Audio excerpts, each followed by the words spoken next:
And we are live, back in the house for another day of Euro 2020 Roundup, where we had match day 3 fixtures from Group A. So Group A is all done and dusted. We know who's going through. Well, we know who's going through for sure, and we know who has to wait. All right? And that team is Switzerland, but I think 4 points should be enough for them to go through. How's everybody feeling right about now? It's your boy Dominic Rich back in the house.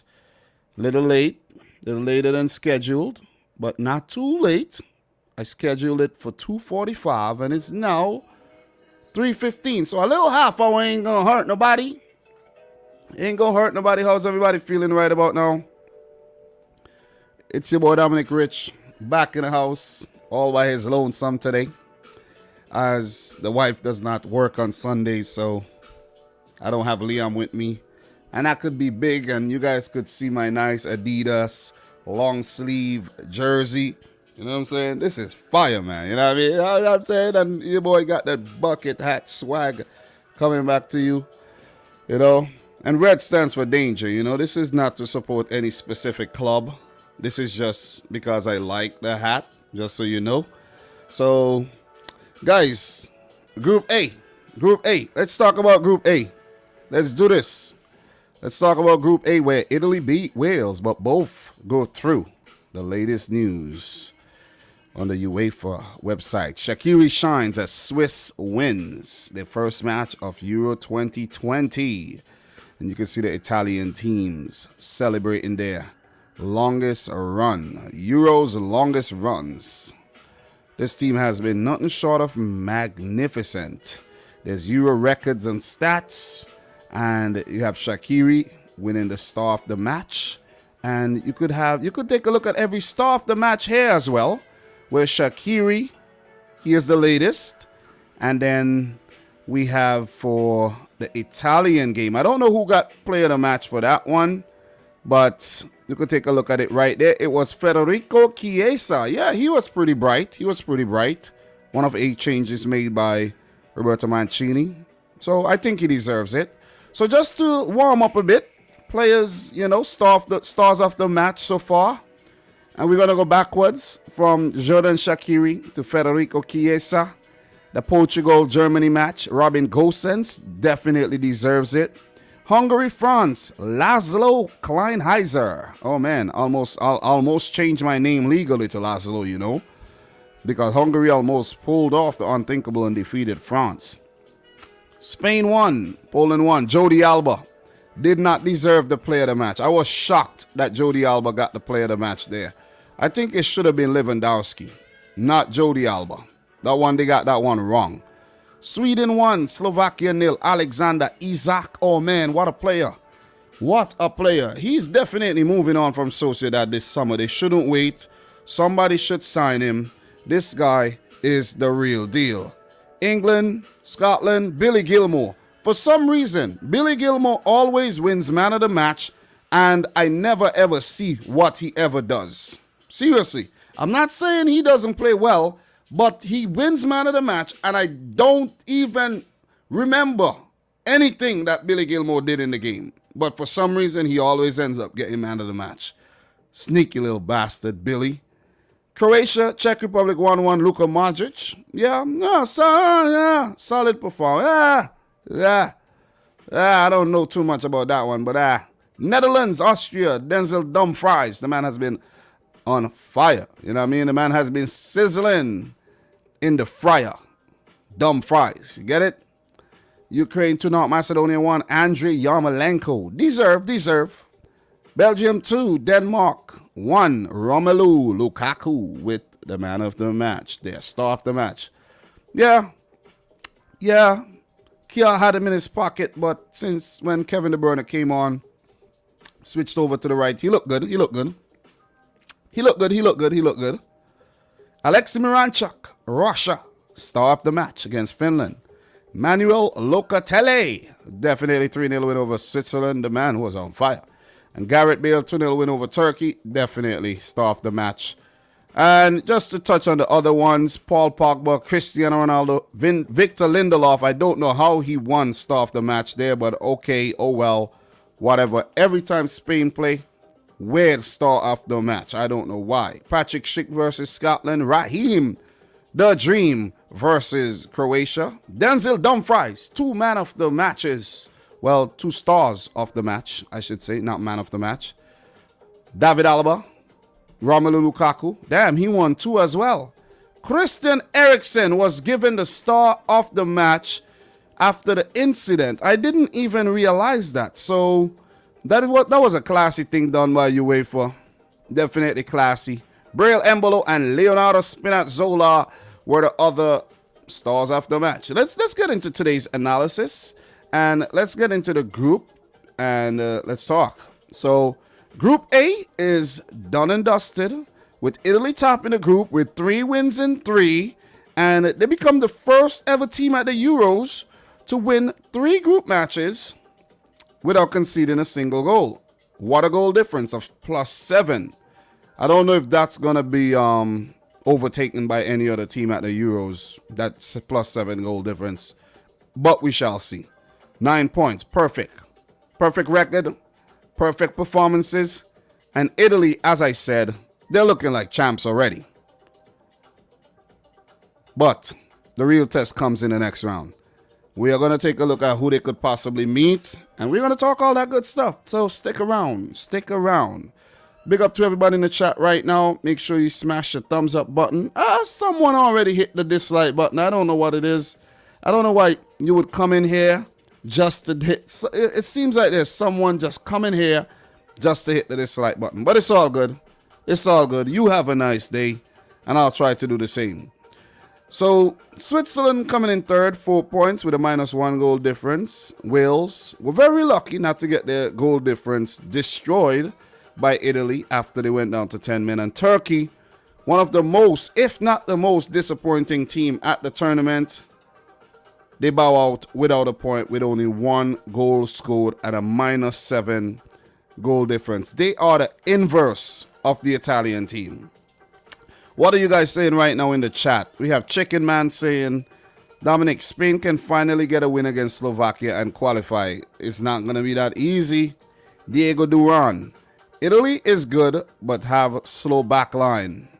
Well, I don't know, man, because I don't know. They didn't concede a goal, so that doesn't seem to be a problem. And I don't agree with that too much, because Bonucci isn't that slow. And they have been changing up with Chiellini kind of injured. They've been bringing in guys, and Acerbi, and I think Bastoni played today. So I don't know what you're talking about, Diego. I don't know, bro. Don't know. Big up to the boy Thriller from Manila in the house. Burak Chan, Sam in the house. Told you, Dom, Turkey will be coming food after this. Oh, man. Yeah, Turkey has been very, very, very, very disappointing.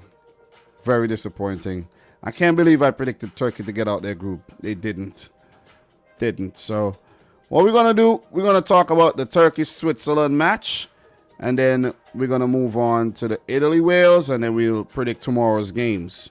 It won't be a super, super long live stream today because I have to go to the supermarket, do a little food shopping. My fridge is like bare. There's nothing in there. Not even beer. It's beer. Nothing in the fridge. It's been cleaned.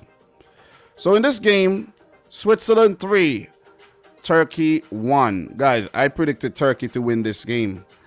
But I did say, if I don't get my predictions right, then something spectacular must have happened. And it was a spectacular performance by the Swiss. Seferovic with a 6-minute goal.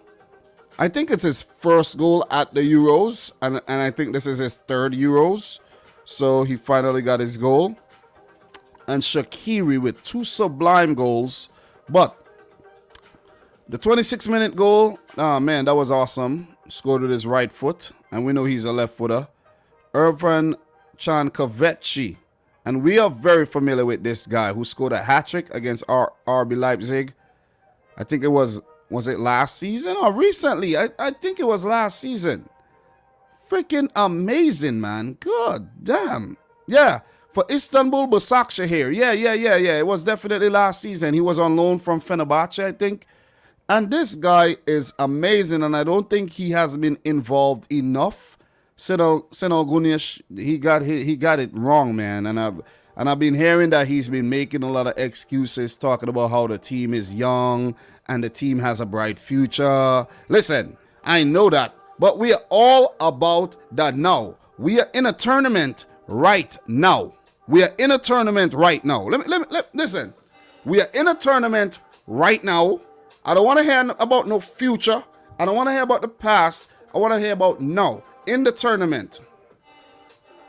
And if you fail at the tournament, then you have to be judged, and it can affect your future, because then his job will be on the line.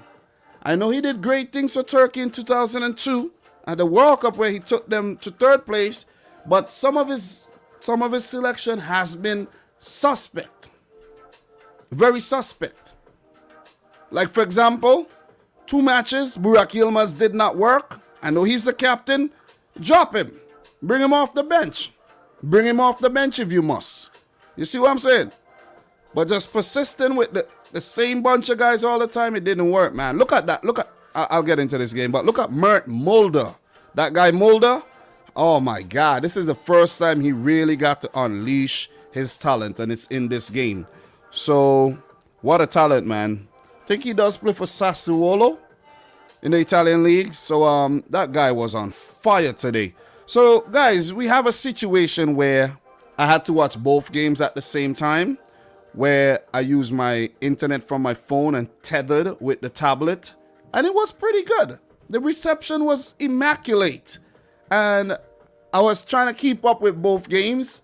And towards the end, like when I was like, because I was at work, of course, and like when I'm trying to get ready to go home, the Turkish goal scored, and then Shaqiri scored another one. So it was all a whole, I'm scrambling to just write notes and just write. It's been very difficult. It's a challenge. It's especially when both games are playing at the same time. It's a challenge, man. It's a challenge. So make sure you smash the thumbs up button for the effort. You know what I mean? Because this ain't easy. Big up to Placharo. Thank you very much, man, for the $1.99 super chat. He says, thoughts on Italy not giving away a goal so far? I will get to that. Definitely will get to that, Placharo. But just because you ask and you super chatted, listen, it's the Italian way. We know they're very, very good defensive teams. But what this team has brought to the tournament, what Mancini has added to this team, is dynamism. Dynamism. They're playing as a unit. No big standout star, but a unit of stars playing as one. And they look good in defense, in midfield, and in attack. And they were able to make 8 changes and still picked up a 1-0 win over Wales, who came in basically at full pelt. So you got to give this Italian team the credit.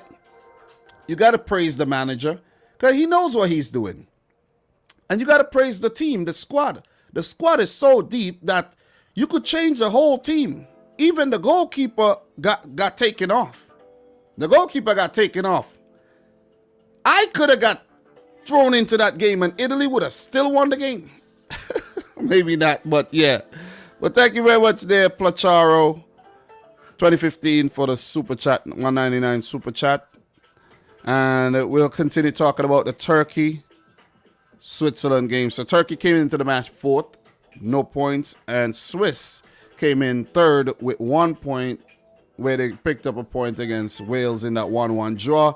A game I think that Switzerland should have actually won. For Turkey, they did not play like a team that actually deserved to win a single game. This is not the Turkey that we saw in World Cup qualifiers back in March. I don't know what happened to that Turkey. So that's what I'm telling you. I don't want to hear no excuses from Sinal Gunish. No excuses whatsoever, because we saw what this team is capable of doing. And it's the same bunch of guys. You understand what I'm saying? Maybe there should have been a mixture of youth and experience because the squad is young. Maybe they should have mixed it up a little. I'm not saying to bring Arda Turan and some of them other older guys and like Baba Chan, the goalkeeper and all of that. But who knows if maybe you had some of these older heads in the team to just keep things together, along with Burak Yilmaz, of course. Who knows what would have been achieved.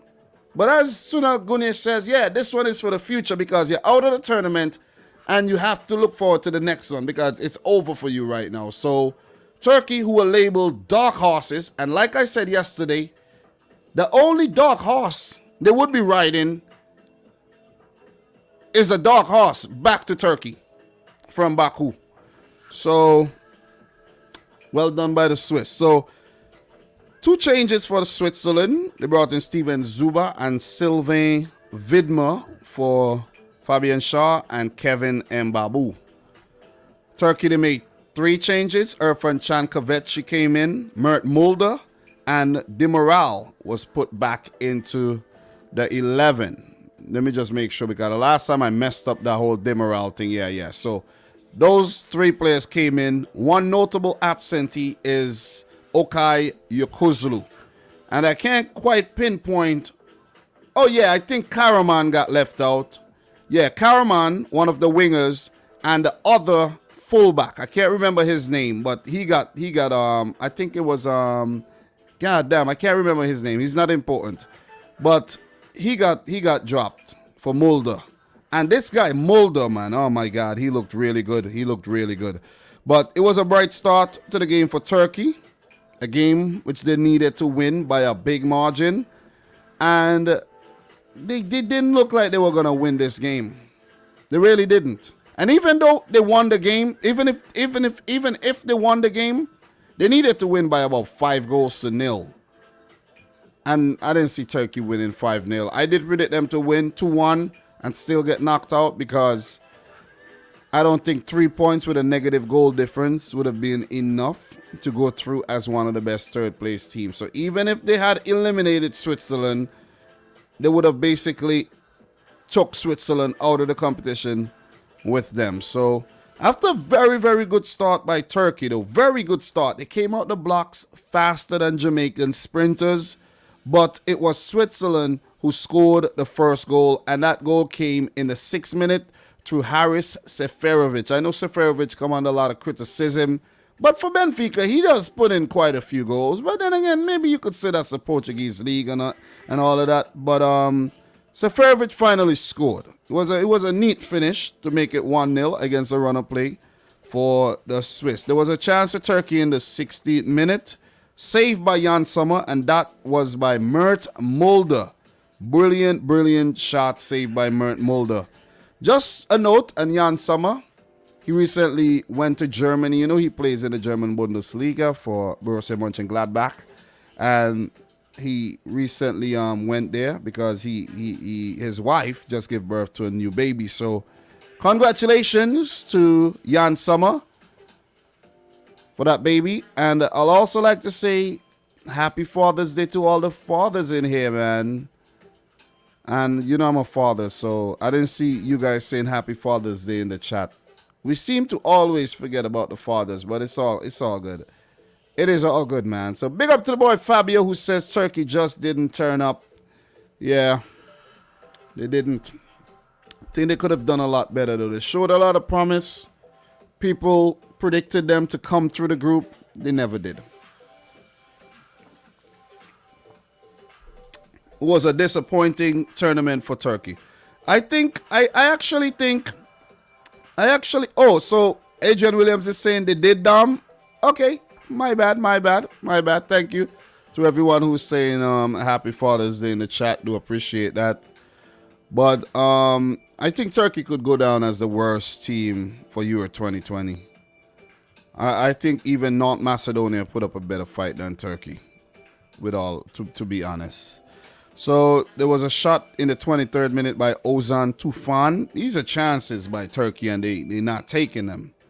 And then the Swiss went 2-0 up, which was somewhat against the runner play again. Shaqiri played in. and he hit it. I think he took a touch, brought it over to his right, smashed it into the V. Pretty amazing stuff by Xherdan Shaqiri, who was nowhere to be found last season for Liverpool. He's always injured, it seems, when he's needed for his club size at Liverpool over the last couple of seasons. But we know of his quality. We know that. We could remember what he did against Barcelona when Liverpool needed to come back, and he put in some really sweet balls into the box there. So we know of Shaqiri's quality, and he has broken some records as well that we're going to get into when we get to the up the stats and all that good stuff. So big up to the boy Shaqiri for actually showing up, because if Switzerland ought to do anything at this tournament, you need players like Shaqiri and Granit Xhaka, Seferovic, Breel Embolo, even Ricardo Rodriguez, who's a creative force at left back. You need these guys to show up, and they did show up today. I did predict them to lose, but they proved me wrong. So good stuff. There was also another chance in the 28th minute by Xherdan Shaqiri that was saved by Ergachan Jakir. And the Swiss had their tails up, being 2-0 up. They had all right to. In the 33rd minute, there was another save by Jan Sommer from Mert Mulder.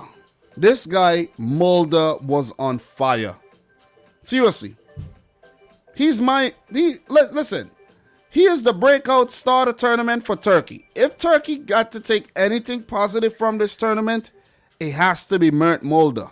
We know of Cengiz Under, we know of Çalhanoğlu, we know of Burak Yilmaz, we know of Irfan Can Kahveci, we know of, Zaki Çelik. We know these guys.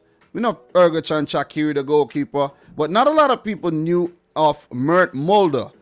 We know of Soyuncu, we know of Demiral. The team is too good. They have too many good players to perform this badly. But Mert Mulder was the bright spot on the day. He was one of the stars on the day, in my opinion. Even though Turkey has had a dull tournament, every time this guy came off the bench in the previous games, he looked good. And in this game, if it wasn't for Jan Sommer, who knows, man? Maybe Turkey could have scored that 5 goals they needed. But I don't know if their defense is actually resolute enough to not concede. 43rd minute. That was when one of the... Oh, man. If he had scored this goal, Mert Mulder went past about 4-5 players. And his shot was saved by Sommer again. So, if it wasn't for Sommer, as I said, it could have got ugly for the Swiss. So, they have to definitely work on that down towards the right side of their defense. That's where Mulder was operating for the game, for most of the game. And that's where the change was made, where Vidma came in for Kevin Mbabu. So that is something that Vladimir Petkovic could actually note. Maybe Mbabu was just getting a rest, Vidma getting a look in, because I think Vladimir Petkovic backed the boys to actually beat Turkey and go through. So Turkey, to summarize the first half, it was a very spirited effort, but they just haven't defended well at all. And the finishing could have been a lot better. But it was Jan Sommer and his brilliance within the sticks that kept Turkey at bay. And I did note that Mulder, a talent to keep your eyes on. And this is a talent that I actually discovered while playing FIFA. I think it was FIFA 20. And I discovered him. He was listed in the game as a right back. But as you saw, he's playing at left back. And he could play as a center back as well. And he could play as a winger. So that'll be a neat player. Neat player. Maybe a Premier League team like Leicester City, who seems to be struggling all the time with their fullback positions, always losing their best fullbacks to someone else and then to injury. So, just putting that out there. Dumfries, the other very quality fullback at the tournament so far now, Mert Mulder. So, 2-0 at halftime. Switzerland with the lead. They came back in the second half, and Switzerland looked really good from the start. Steven Zuba with a shot, easy save by goalkeeper Chakir. Another shot, and then another one by Mbolo. So they came in with a barrage of shots, 3 within 5 minutes, but the Turkish keeper was equal to the task. So in the 61st minute is when the play happened, but 62nd minute goal scored by Irfan Can Kaveci. And I don't know if you guys remember when I was covering that week of the Champions League matches, the group stage matches, when Irfan Can Kaveci scored a hat-trick. And I think it wasn't a losing cause, you know. I think Leipzig actually won the game 4-3, and Kaveci scored one of the best hat-tricks you can ever see in the Champions League. It was simply amazing. I even forgive Başakşehir for losing that day, because Kaveci had won the hearts of the onlooking fans, the neutrals, and Başakşehir fans alike. So that was also another brilliant shot. I think the Swiss defense were a bit standoffish. They should have actually closed him down a bit faster. But Kaveci just expressing himself and showing us what a quality player he is. So if there's anybody looking for a quality long-range shooter, someone who could take free kicks, Irfan Can Kaveci. Arsenal, are you watching? That might be a neat little player for you to pick up, you know. You know what I'm saying? Thriller, what do you think about that? Quality player, in my opinion. There was another shot in the 68th minute by Steven Zuba. And then he set up Shaqiri for that third goal. Brilliant goal by Shaqiri, showing his quality. The Swiss needs him, and he showed up today. I think Zuba was a good change, and with Petkovic making that change, I think going forward, it would be Zuba in the starting 11. And he did come off the bench a few times, but he does look bright. So I think Petkovic, decent manager. He's been there for a while. But if Switzerland are to get deeper into this tournament, I think they need Shaqiri firing on all cylinders and putting on another performance like he did today. 3-1 to the Swiss. Xhaka did hit the bottom of the post from a free kick around the 80th minute.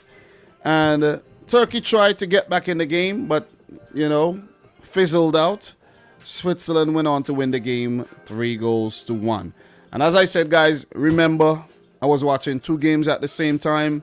So, you know, I think I just watched the back end of that game. I didn't really make any notes to any major things that happened.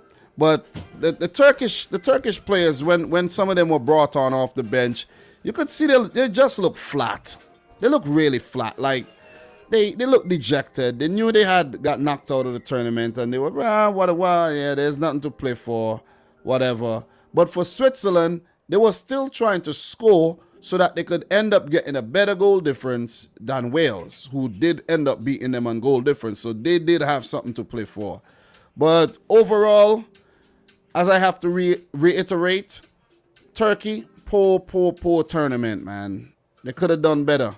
They have only scored 1 goal, and they conceded how many goals? 8? God damn. You could have done better, Turkey. You could have done better. You attacked, inept, and your defense, very, very leaky. But on paper, when you look at this defense on paper, guys, it looks good.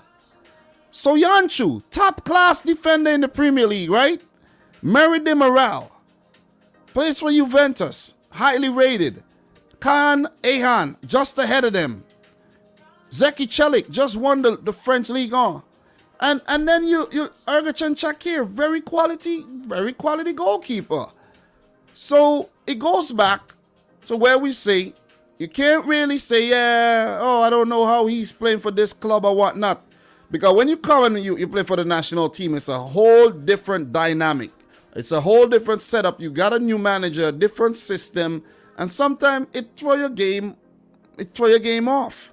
So we have to be kind of, We got to be lenient. We got to be a bit lenient. Maybe not lenient on guys like Morata and Timo Werner and Marcus Berg and them guys who are missing open chances. No. You could throw the Memphis Depay chance in there too. No, we're not going to be lenient on them. But the defenders, yeah, you know what I mean? How often do they play with each other?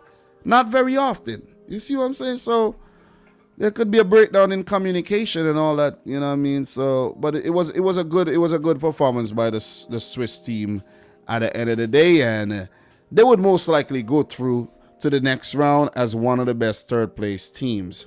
So in order, you know, in terms of the rankings, I do have to hit you with some stats for the game, but just to touch on this really quick, in terms of the rankings of the third place teams, guys, let's just touch on that really fast. And Switzerland are actually the top ranked third place team now, and it's only because they are the only team that has, you know, entered that has played 3 matches. But with 4 points, I think you're pretty much guaranteed to go through as one of the best third place team. And note I said pretty much guaranteed. It's not guaranteed, but pretty much guaranteed. Portugal are second with 3 points. They play France in their next match, and if they fail to pick up a win, it could get ugly for them. Then, but with Portugal having a +1 goal difference, you know, if they, you know what I mean, if they do lose by 1-0, they could still scrape through on 3 points. That's the other thing too. So yeah, then there's Austria, Finland, Spain, and Croatia are outside the best ranked third place teams. So just to touch on a bit of stats for this game before we move on to the next one. You know what, before we do that, I'd like to ask, how's everybody doing right about now? I'm doing fine. It's been a busy day. Got up early, went to work, finished that, and I'm here. Got home a bit late, bit of traffic on the road. It was actually an SUV on fire coming off the airport ramp, and I was like, God damn, dry like that? Dry like that? The whole vehicle just caught the fire? So it's kind of suspect. But in terms of stats here, and this morning, I don't know what it is with today. I've seen so many accidents on the road, man. So guys, just be careful on this Father's Day weekend. A lot of these dads out here are gonna be partying and having a nice time, all right? So this game was shot laden. 23 shots at goal by the Swiss, 10 on target. They had 51% of the ball, 480 passes with an 86% pass accuracy. For Turkey, 19 shots at goal, 6 on target. The goalkeepers were really busy on the day. They had 49% of the ball, 471 passes with an 86% pass accuracy. So it was a pretty open game of football, pretty even contest, but the scoreline is the only difference, where the Turkish were not as clinical as the Swiss. And you could look at you could say the quality is what separated the two teams under the Xherdan Shaqiri. We know what he's capable of doing. Won things with Bayern Munich, and he's been around the Swiss team for a while. World Cup hat-trick and all for this Swiss team. So, listen, man, it is not a surprise. It is not a surprise that Shaqiri scored a brace on the day. So, what I'm going to do right now, guys, I'm going to hit you with some Opta stats, and then we're going to hit the comment section before we move into Italy versus Wales. All right, so let me just go right to the back of this Opta stats before I let you guys know the Opta stats for this one. All right. Okay. So it's time. It's time. I like this background here that guy have in the back there. That is pretty cool, right? That is pretty cool, right, guys? You see that? See the background with all the flags? That's pretty neat, man. I don't know who that guy is, but that is pretty neat. You know? The analyst. Something the analyst. Opta analyst. Oh, it's an Opta analyst. Okay. Okay. All right, let's get down to business, man. 4. Turkey have won their final group stage match at the end of their last 4 appearances in a major tournament, World Cup and Euros, since losing 3-0 against Denmark in 1996. Saloon. It didn't happen. I predicted it to happen. It didn't happen. 3. Haris Seferovic has become only the third Swiss player to score at both the World Cup and a European Championship after Xherdan Shaqiri and Akmir Mehmedi. Clutch. Awesome. 6. No player has scored more major tournament goals for Switzerland than Xherdan Shaqiri. So that, you know what that means. He's going to go down as a Swiss legend, of course. Who has just whipped in just 6 across the World Cup, with 4 in the World Cup, including a hat-trick, and the European Championships, 2. Level with Josef Hugi. Bend. Awesome stuff. We got another one here, and we have 1. Haris Seferovic and Xherdan Shaqiri are the first Swiss players to score a goal from outside the box at the European Championships. Precision. Awesome stuff. And that'll be it in terms of the Opta stats for that one. We will get back to the Opta stats when we talk about Italy versus Wales. So what are you guys saying in the chat right about now? We have Ricky Swift saying the Swiss Superman, Xherdan Shaqiri. What else do we have here in terms of quality comments? What else we got? Okay. All right. All right. So...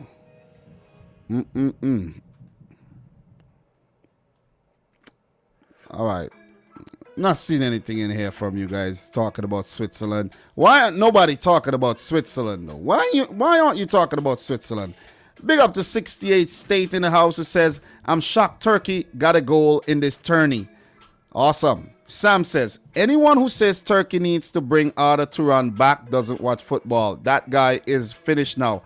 Well, look, I did mention the fact that they should have brought back some more experienced players. I did say Arda Turan's name, but not particularly him. You see what I'm saying? But more experience so that you could have a mixture of both.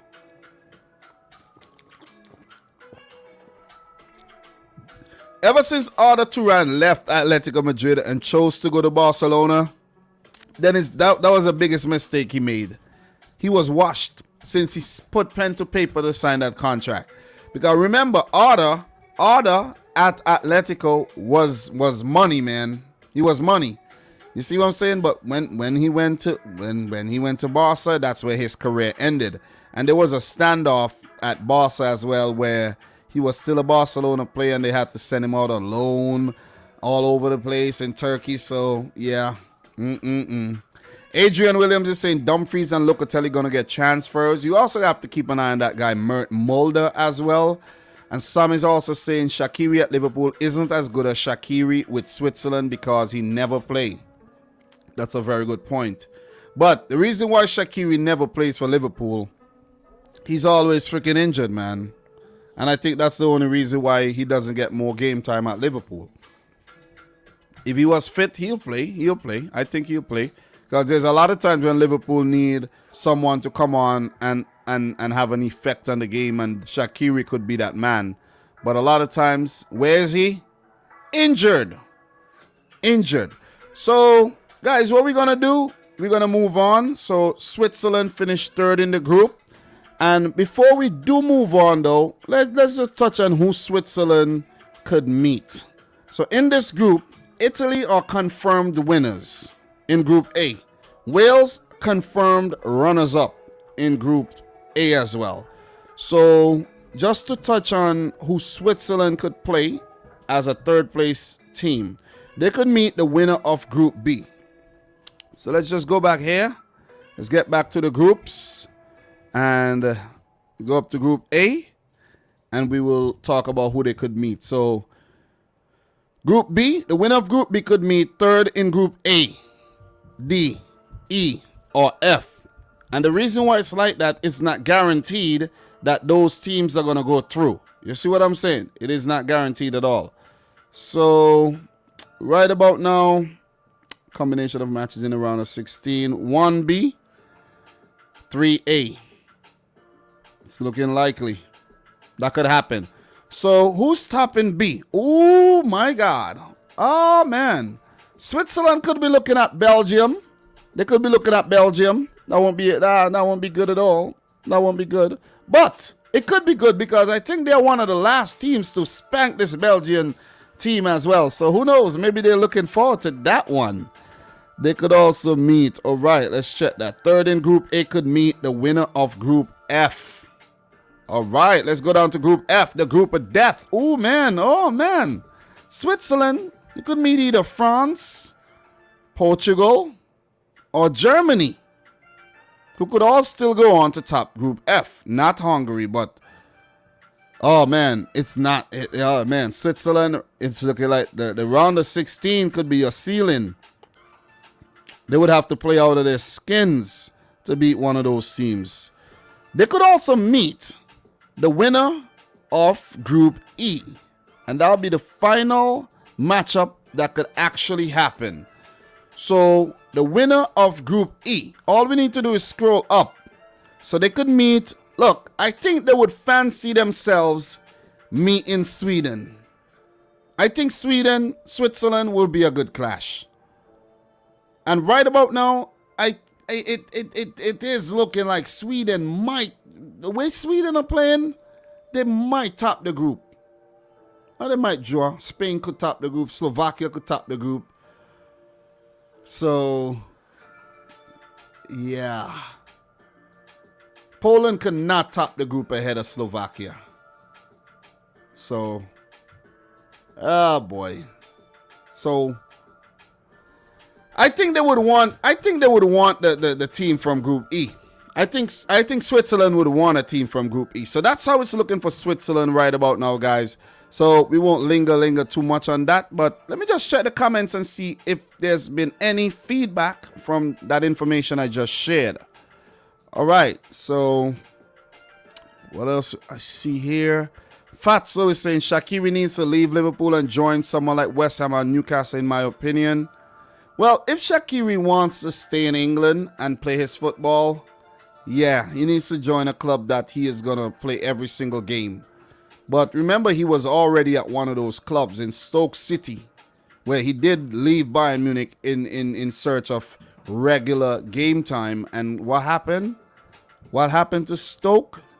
They got relegated. You see what I'm saying? So, I don't know. I think it'll be best if Shaqiri just leaves the Premier League and go to a league that, you know, is less physical and better suit his style of game. And he's been linked to the move to AS Roma for some time. And I think the German Bundesliga will suit him. You know what I mean? Slower pace, less physical. I think it'll suit him.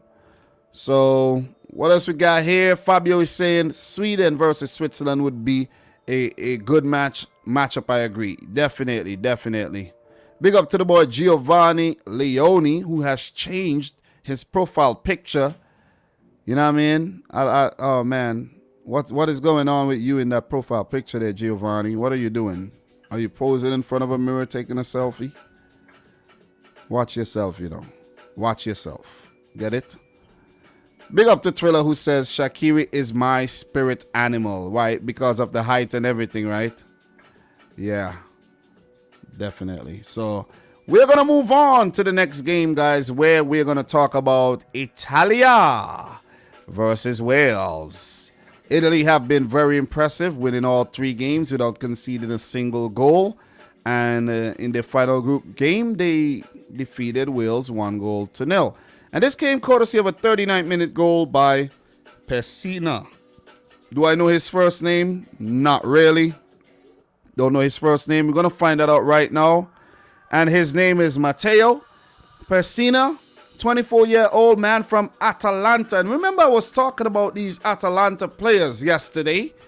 And I don't know Pessina that well because he's not one of the standout players at Atalanta. It's more like the Malinowski and the Miranchuk and the Freuler and the Pasalic that I'm more aware of, and the Duvan and the Luis Muriels of Atalanta. But Matteo Pessina, you know, he's been picked on the bounce of a very good season for Atalanta, and Atalanta has been doing well for quite a few seasons, so I'm not surprised. So 2 matches played, 91 minutes, 1 goal, 1 card at the tournament so far. I think he played all 90 minutes of this game. No, he did come off. I think he did come off late in the match. So, okay. So we got some more stats here, guys, that we could delve deeper into, where we could actually look. This is good. This is good. I wasn't even aware that these stats are available. And these are the stats that I want to talk about these stats, but I never know where to find them for some reason. So you could see that he completed 25 out of 33 attempted passes. Well, that doesn't look like the correct percentage though. 25 out of 33 passing accuracy that's not 56% though. I know. That I know. You know what I'm saying? I'm not a mathematician, but I know 25 out of 33 is not 56%. So something's off there. 3 balls recovered, no tackles. Listen, maybe we shouldn't talk about this one too much. Kind of suspect. Some of it's kind of suspect. You know what I mean? So yeah. So there's rankings for players as well, where his ranking went from 3,371 to 197. I don't know how they rank the players, but okay. You know what I'm saying? Okay. You know, so we're going to go back. I just wanted to know his first name, though. Matteo Pessina, who scored the game's only goal. And that came from a free kick. Really nice free kick at the near post. And flicked on by Pessina to beat the goalkeeper, Danny Ward, who has not really been playing, you know. He's a Leicester City man, and he hasn't been playing a lot of football at all. And that's a problem that Wales had. Both their goalkeepers came into the match on, you know, after a season where they didn't really play a lot of football. So I feel for them. You have Hennessy, Wayne Hennessy of Crystal Palace, and we know Guaita is the number 1 over there. And Davies, Adam Davies, a goalkeeper I'm not too familiar with, so we won't get deeper into that one. So before we do get it deeper into the game, Ethan Ampadu was sent off, and with that red card, I'm just going to hit you with some up to stats before we get to the up to stats, but at 20 years, 279 days old, Ethan Ampadu has become the youngest player in European Championships history to be shown a straight red. Okay? And that was a very bad tackle. Very, very bad tackle. He could have broke the guy's ankle with that. I think Ethan Ampadu would be he'd be a little too, you know, eager. And it's sad for him because, you know, even though Wales are going to move on to the next round, and maybe, who knows, what if they get knocked out? That'll be the end of his tournament. And judging from what we saw from him this season last season with Sheffield United, it has not been a good 2021 for Ethan Ampadu at all.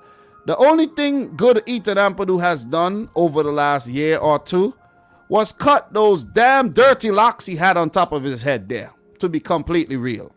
If I'm going to keep it honest, and I'm going to keep it $150 with y'all, that was a mess. And I'm definitely glad he got rid of that, man. Seriously, like, that wasn't working at all, Ethan Ampadu.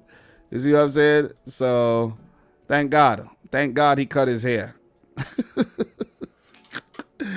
But it was another really, really good performance by this Italian team that came in making 8 changes. 8, you know, and with making 8 changes, that means you have 11 plus 8. That's already 19 players making starts. And I think they didn't make, I think, was any changes made after the first match? I can't recall. But, and I'm pretty sure they've involved almost everybody in this tournament so far. And it goes back to where I was actually saying the team is one. You know what I'm saying? They building as a unit. They're building as a unit, and not so much, depending on this individual, that individual. And that's where a lot of teams could get it wrong. When you're depending on one man to do the job for you, and then he does not show up. You see what I'm saying? So just to go back on the Ethan Ampadu thing, man, this is what I'm talking about, guys. For some of y'all who don't understand what I'm saying, but this is it, man. This is it. And as Thriller says, Ampadu looked like young Robert Nesta Marley with them dreads. Yeah, I don't know what was going on with Ethan. What was actually going on? Why? See what I'm saying? Why, Ethan? Why did you do that? But it was very iconic though. When you really think about it, it was iconic when you're playing with him in FIFA. He'll have those dreads, and you know, it was just different. It was just different. So I don't know why he did that. Maybe he's a very rebellious young man. So yeah. So Ricky Swift is saying Ampadu amputated his hair. Love it, man. Love it. Love it. You guys with the sense of humor, man. So we're gonna go right back. We're gonna go back and talk about this game.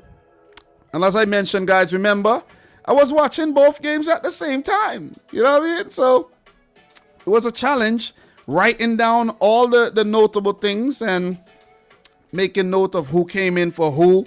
But Italy's changes included Benedeschi, Toloi. Let me see if I can remember their first names. Federico Benedeschi.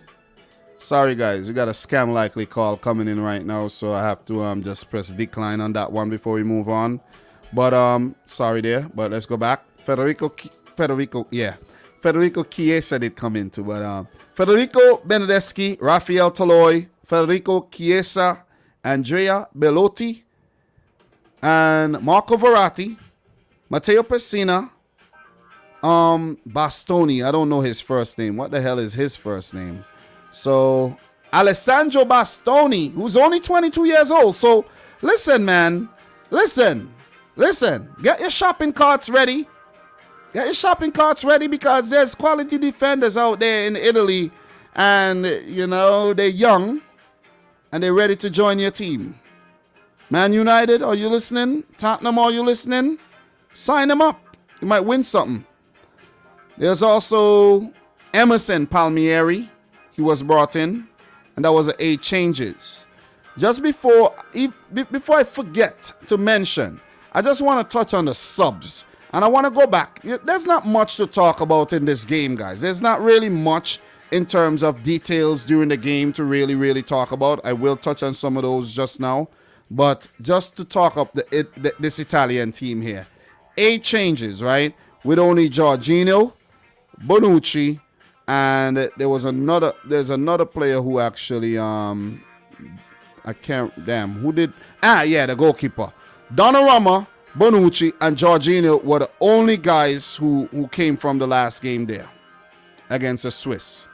So this is beautiful. You make 8 changes and you still beat a quality Wales team who was unbeaten in the tournament up until that point, with a Gareth Bale, Ramsey, Daniel James, you know what I'm saying? Joe Allen. These guys had very good guys. I know Joe Allen is at Stoke City, but he had his time, man. He used to play for Liverpool too, you know. So, yeah. Look, just to touch on the substitution. Look at how deep this Italian team is. And we're talking about Italy, and we're talking about how they could be champions. They could go on to win this thing. And listen, there is a poll right here. How far will Italy go at UEFA Euro 20? Round of 16, quarterfinals, semifinals, runners-up, winners. Look, I think they should have had an option for the final. Listen, I think they could win it. I'm gonna just click winners and see what it is. 28% of people think they could actually go on to win it, while 28% think they're gonna get runners-up, 26% semis, 9% quarterfinals, and 9% says the round of 16. Those 9% of people do not like the Italian national team, it seems. But if you look at the quality of players that came on here, Francesco Acerbi, I think he's with Lazio. Lazio did pretty okay again this season. He came on for Bonucci. And look at the time when he came on. 46th minute. So Bonucci, he had a full half.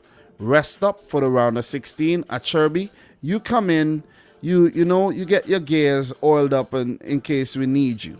Like they did need him in the last game when Chiellini went off. if we go, we're not going to talk too much about the Wales substitution right about now. We focusing on this Italian team. Jorginho came off in the 75th minute for Brian Cristante of Roma. And then you had Giacomo Raspadori coming on for Federico Bernardeschi. And this is a good talking point. And it goes back to the point where once you're performing, you're going to get picked by Roberto Mancini. I don't know this guy, but he's young. And I've heard he did very well at the back end of last Serie A season. You're going to click on his name, Giacomo Raspadori. He's 21 years old, right? He plays for Sassuolo. A lot of Sassuolo players got into this team, man. Quite a lot of Sassuolo players. It's amazing. He played 15 minutes. Didn't do too bad. Got one attempt at goal. Didn't do too bad. So this is a player we got to keep an eye on. Giacomo Raspadori. Nice name as well, man. Nice name. So keep your eyes on that player. And we go back to the substitutions, guys. Just to touch on the substitutions. And I'm going to get to a very, very peculiar substitution right here made by the Italian team. Pessina came off for Gaetano Castrovilli, a player that I'm not so familiar with. Not so familiar with him, but we're not going to click his name. But Sirigu, Salvatore Sirigu, in the 89th minute came on for Gianluigi Donnarumma. And I think that he came on for Donnarumma so Donnarumma could go and do his medical for PSG because he's about to join PSG as a free agent, just leaving AC Milan, of course, after being there throughout his youth and everything. So, and it's ironic that as soon as AC Milan got back into the Champions League, that Donnarumma is leaving. You know, unceremonious way to leave the club, if you ask me. But I know with PSG, he's going to be playing Champions League football every single season. It's going to be very, very interesting to see the battle between him and Keylor Navas for the number one spot over at Paris Saint-Germain. But Salvatore Sirigu, goalkeeper with Torino. He has been at major tournaments with Italy for some time. Haven't really had a lot of chances. And it was nice to see Mancini give him a run out. Maybe even halftime he could have even got a run out. I think the Italian team got this. And they got it in the game, and they would have protected him very well. So that was very, very important to note. As for the Wales substitution in this one, guys, just to touch on those a little. You know, you had Dylan Levitt, who plays his football in Croatia. He's a young midfielder coming through. He plays for Istra in Croatia. Very, very kind of different type of move he made there to go to Croatia to play football. You don't see that a lot. You had Ben Davies getting a rest, coming on for Nico Williams. Who remembers when Nico Williams, man, one of the bright spots for Wales on the day, and one of their few chances early on in the game was when Nico Williams was linking up with, I think, Ampadu and another player. And it was some really good move, man. It was some nice little back heels and things done by Nico Williams. So you got to give it to the boy Nico. Solid performance there by the Liverpool youngster. David Brooks, very talented with Bournemouth, came on for Gareth Bale. You had Daniel James, Harry Wilson, who may be moving from Liverpool this season. Let's see how that one work out. Kiefer Moore, the big forward, came on for Joe Morrell. And I think Kiefer Moore was more being protected because he was on a yellow. And Wales had sniffed their place into the round of 16 already. So why risk Kiefer Moore when you could actually just bring him off the bench late? So that'll be it for the substitutions. And in terms of little talking points in the game, not a lot to really talk about. And it was a very quiet start to the game where Italy, they dominated possession, had most of the ball. Wales only had 24% of the ball in the first 30 minutes. Verratti, he was fouled in the 38th minute, and that when the goal came, flicked on by Pessina for that goal to make it 1-0 to the Italians. So this has also been the best goal scoring form for for Italy at the Euros, where previously they had never scored more than 2 goals in a game and they did it twice at the tournament. It looked as if they were going to score a lot of goals today, but I think the Welsh defense were resolute enough to keep them at bay. There was a few look-ins from Andrea Bellotti, but he was unable to beat Danny Ward in goal. He had a few half chances, and I think, who knows, maybe if it was Ciro Immobile, it could have got a little bit more ugly for Wales on the day. So I think that Italy's B team was still doing the business nevertheless, and Wales had hardly tested Donnarumma in the first half. There was a free kick in the second half, early in the second half, where Benedeschi hit the bottom of the post, and Italy were threatening to score a few more goals. And then when Ethan Ampadu got sent off, I thought that it was going to get really, really ugly for Wales, becoming the youngest man at the Euros to get sent off as well, straight red, where VAR had to take a look at it and they confirmed that the referee made the right decision. Bale had a good chance. Didn't expect it to come to him in the 76th minute. He blasted it over. And I think that the Wales team with 10 men was doing very, very well to keep it at 1-0 and keep themselves in a game against this very spirited Italian team. So some of the things that we have to note in this game before we forget is that it's just the great run that this Italian team has been on, man. You know what I mean? It is just a ridiculous run under Mancini. You got to give it to them. You definitely have to give it to them. One of my favorite moments in the game was when Donnarumma was taken off and when Sirigu came on. And I was saying to myself, guys, Italy could even call up Doug from the Dugout Football Channel, who is a tall, lanky guy, and he used to be a goalkeeper. He could call up Doug. They could call up Ryan LFC, who are goalkeepers by trade, and put them in the goal, and they would have still kept clean sheets. That's how good this Italian team has been. And they have now gone 30 matches without defeat, equaling the national record that was set between 1935 and 1939, pardon me. And they have now won their last 11 consecutive games without conceding a single goal. Crazy performance by this Italian team. So that's why I said in the title, this team is looking like champions, man. You know what I mean? And it's gonna be very difficult to write them off. It's gonna be very hard to predict games with Italy right now, especially when they meet the better teams. Oh man, guys, I'm telling you, everybody in here right now, listen to me. Listen to what I'm telling you. The group stage has been a grind, right? It has been a grind. I've been here for the past, 8 days? Yeah, 8 days. I don't know how I still have my voice, but it has been a grind for the group stage. But when the round of 16 comes around, guys, it's going to be damn good.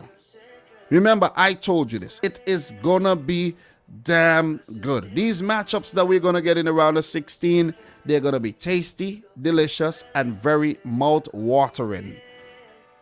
Mark my word. And you know it. You know it. I don't have to tell you.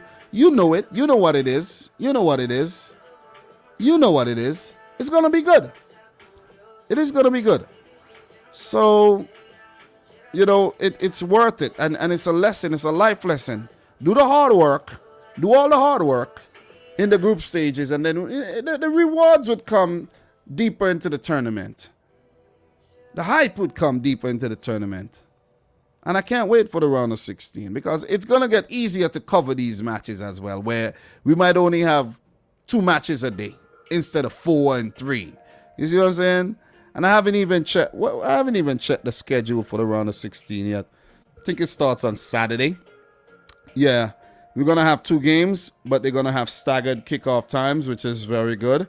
We're going to have games on Saturday, Sunday, Monday, and Tuesday, and then we'll have 2 rest days before the quarters, and it's going to be good. And I'll be live all of those days, guys. I have to start designing my thumbnails for the next round and everything, and get things ready for us to talk about the knockouts. So in terms of stats here, Italy dominated this game, guys, without a doubt.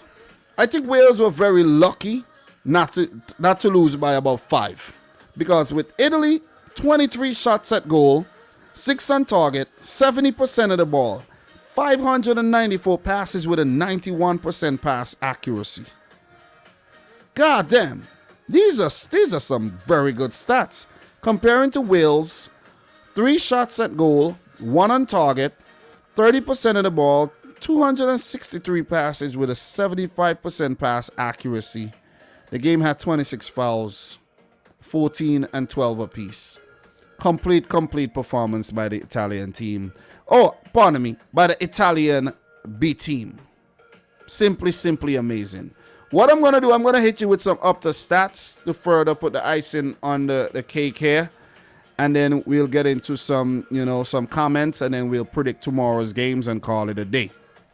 So let me just get down towards the bottom so that we don't miss the earlier up-to stats. And I could give you guys all the good information.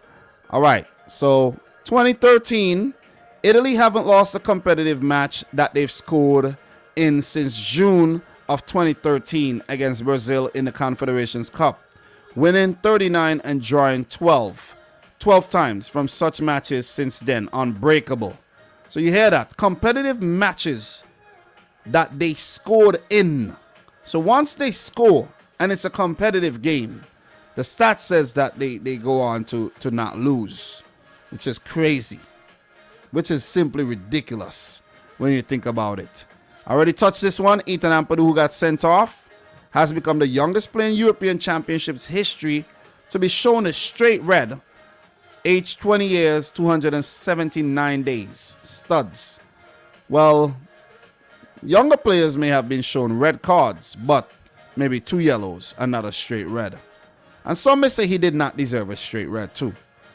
So just to touch on some more. 1, Marco Verratti led all players in the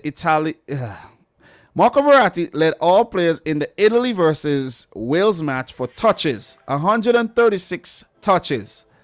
Passes completed 103, chances created 5, and tackles 4. As well as assisting the only goal of the game, gifted. So that's where it goes back to what I was talking about with Marco Verratti, guys. You have Verratti on the bench, right? Well, he was injured. Then you have Pessina, who comes in and score. Then you have Jorginho, who is the guy who's going to play every game, it seems, right? Because he didn't get dropped. But then, you know what I mean, you have Barella, who has been so good. You see what I'm saying? And it's like, who do you pick? And then you have Locatelli, who scored twice. So Roberto Mancini has a very good headache here. Who do I pick? I have all these very talented and gifted players available to me, fit and ready. Who do I pick? Who knows? That might be his Achilles heel where he ends up picking the wrong player. You know what I mean? But let's see. But it seems as if Verratti has to play. It seems like he has to play every game for Italy.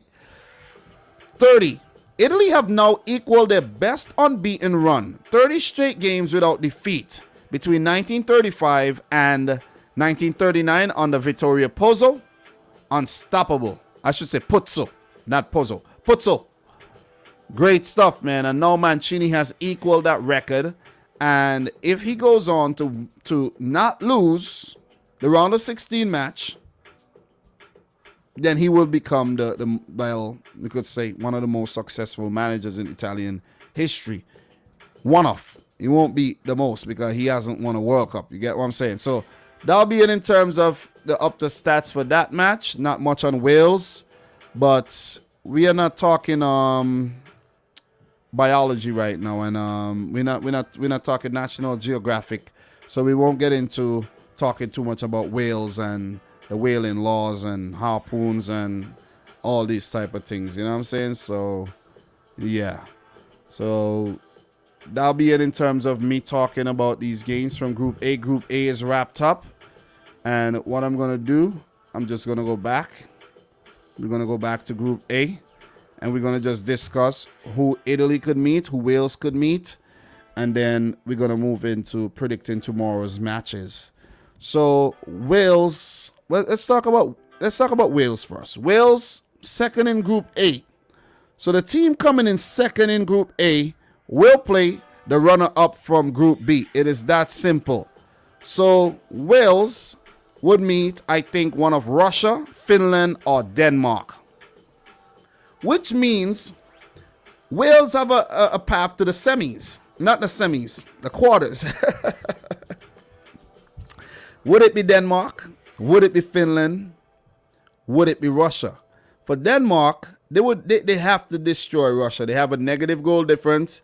I think they have to beat Russia by 2-0 to even stand a chance of going through, because if they do beat Russia 2-0, then Russia's goal difference would go -4, and Denmark would place higher than Russia, right? But then for Denmark, it's tricky, because what if Finland, they could still come in third. But I'm more focused on Denmark getting a possible third place. So if we could see a situation in Group B where 3 teams end up on 3 points. Because I think Belgium will beat Finland and finish on 9 points. Finland will finish on 3. But for Finland now, they have to try to protect their goal difference. If they lose 1-0, they stand a chance. So right now, I think Denmark are in the best position in this group, because we could see a situation where Denmark beats Russia, let's say by 2-0 or 3-1, and they get their goal difference to be 0, right?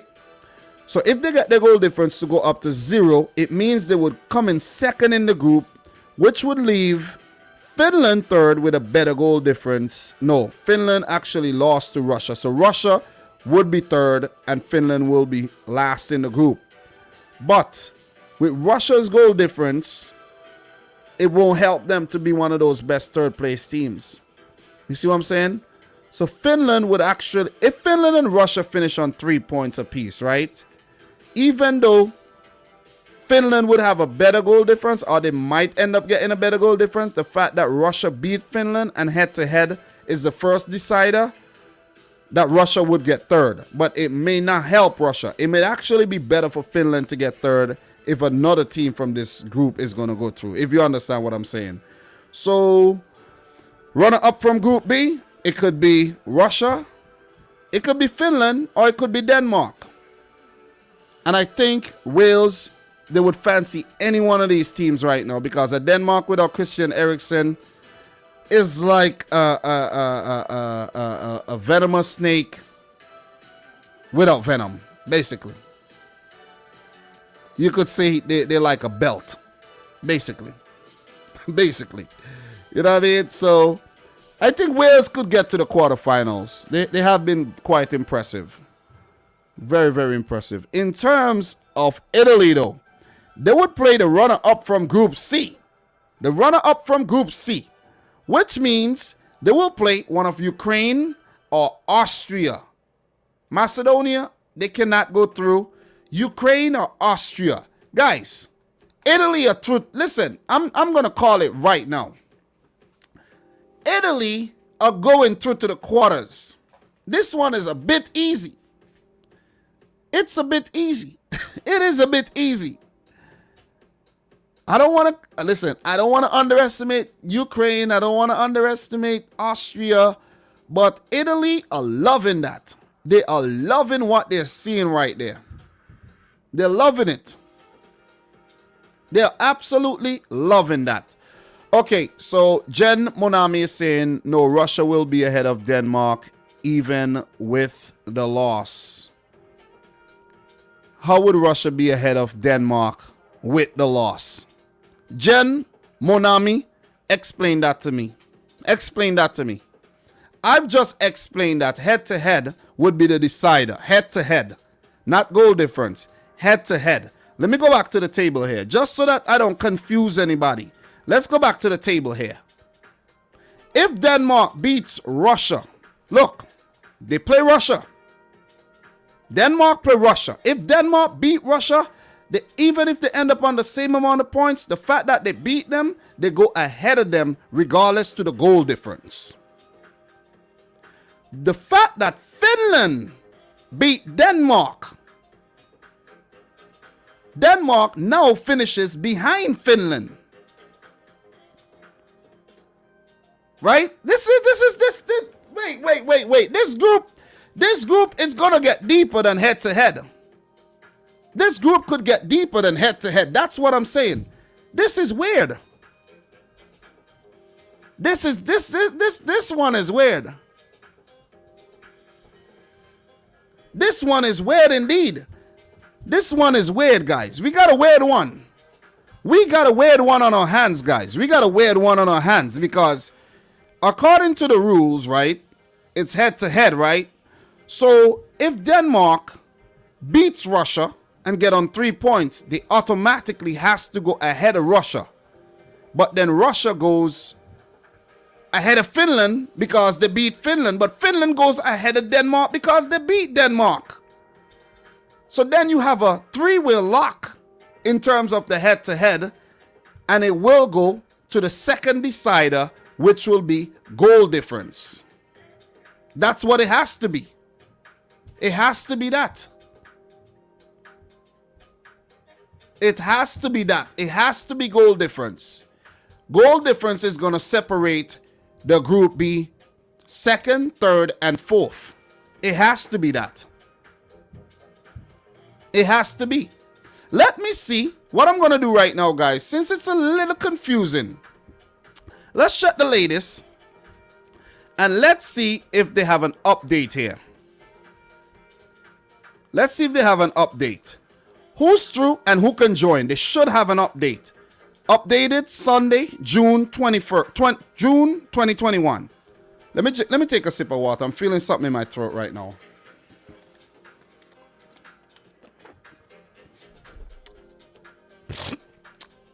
I want my throat. I have 3 days left. I need it. I have 3 days left. Let's talk real quick. Right? Let's just talk about this real quick. Yeah, you need to. Okay, let's go back there. Let's go back. I should not have closed that, but let's go back here. Who can go through? I don't like that thing at the bottom that's popping up there, but it is whatever.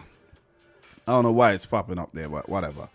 Best third place teams. Okay, let's just go. We want to take a look at that group with Group B.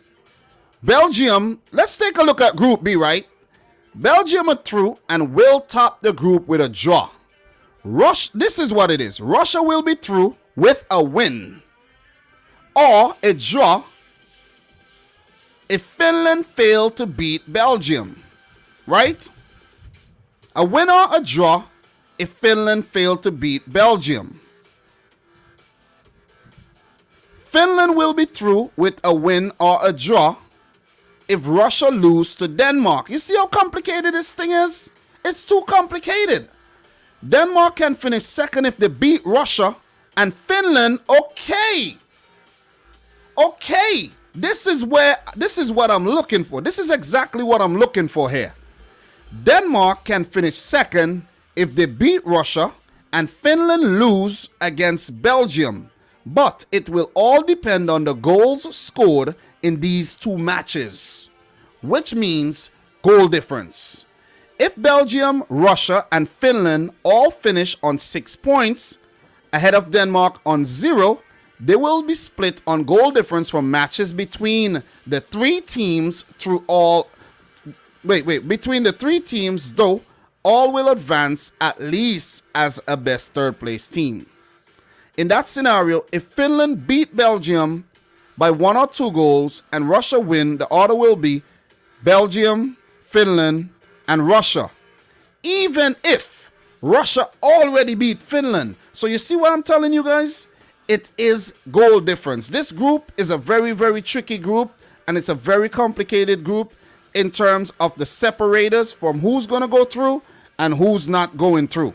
Okay? And who's coming in second, third, or fourth, or even the top of the group. So it's a very, very tricky thing. And then it goes all the way back now to the comment that I was talking about. Please explain to me. Jen Monami, so the goal difference will be the decider. It will only be it will only be the decider if head-to-head cannot decide it. And if goal difference cannot decide it, then we go deeper. You see what I mean? Then you go deeper with goals scored. And if goals scored cannot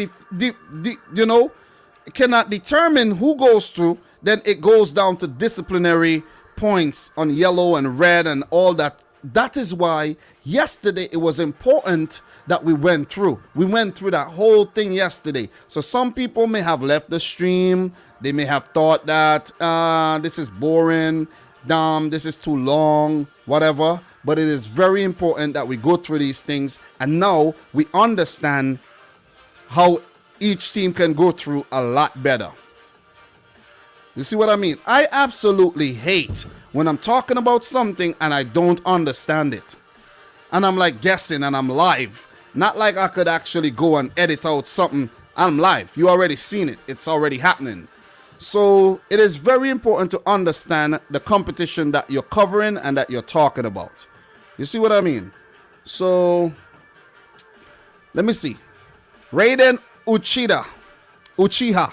So I need to know what happened to Turkey as a team. They played so well during the Euro qualifiers and the World Cup qualifiers too. I'm just shocked at their performance. Spot on, man.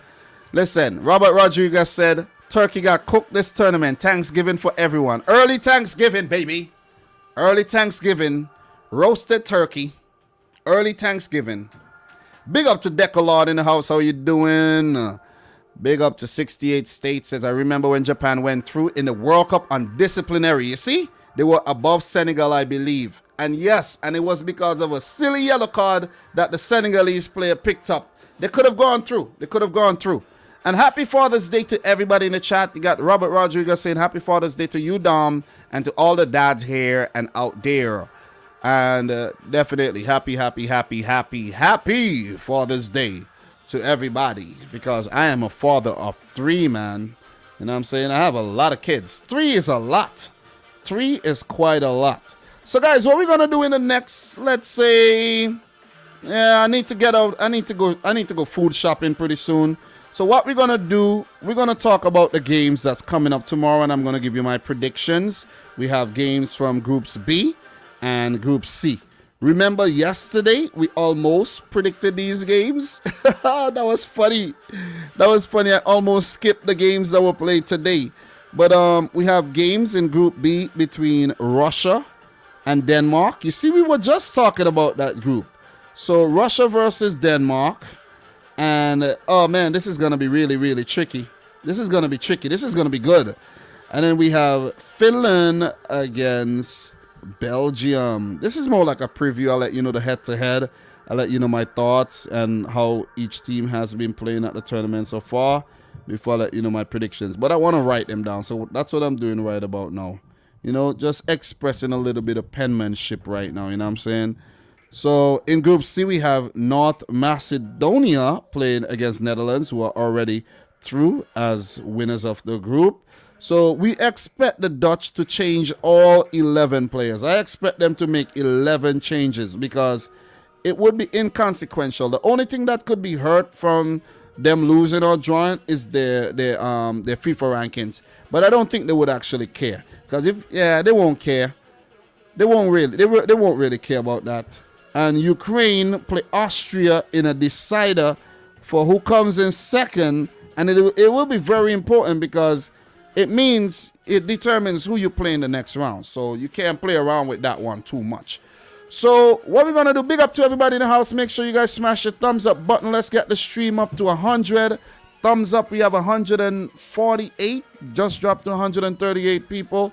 Let's get the stream up to 100 thumbs up, guys. Just for the effort and for the great and stellar work that we all have been doing during these Euros, where this is the 8th straight day of live streaming. So smash up the thumbs up button, guys. It's the least you can do. I'm not asking you for $100. All I'm asking you to do is just to like the video so that the algorithm can say, whoa, this feels good. Oh my God, people are liking this video.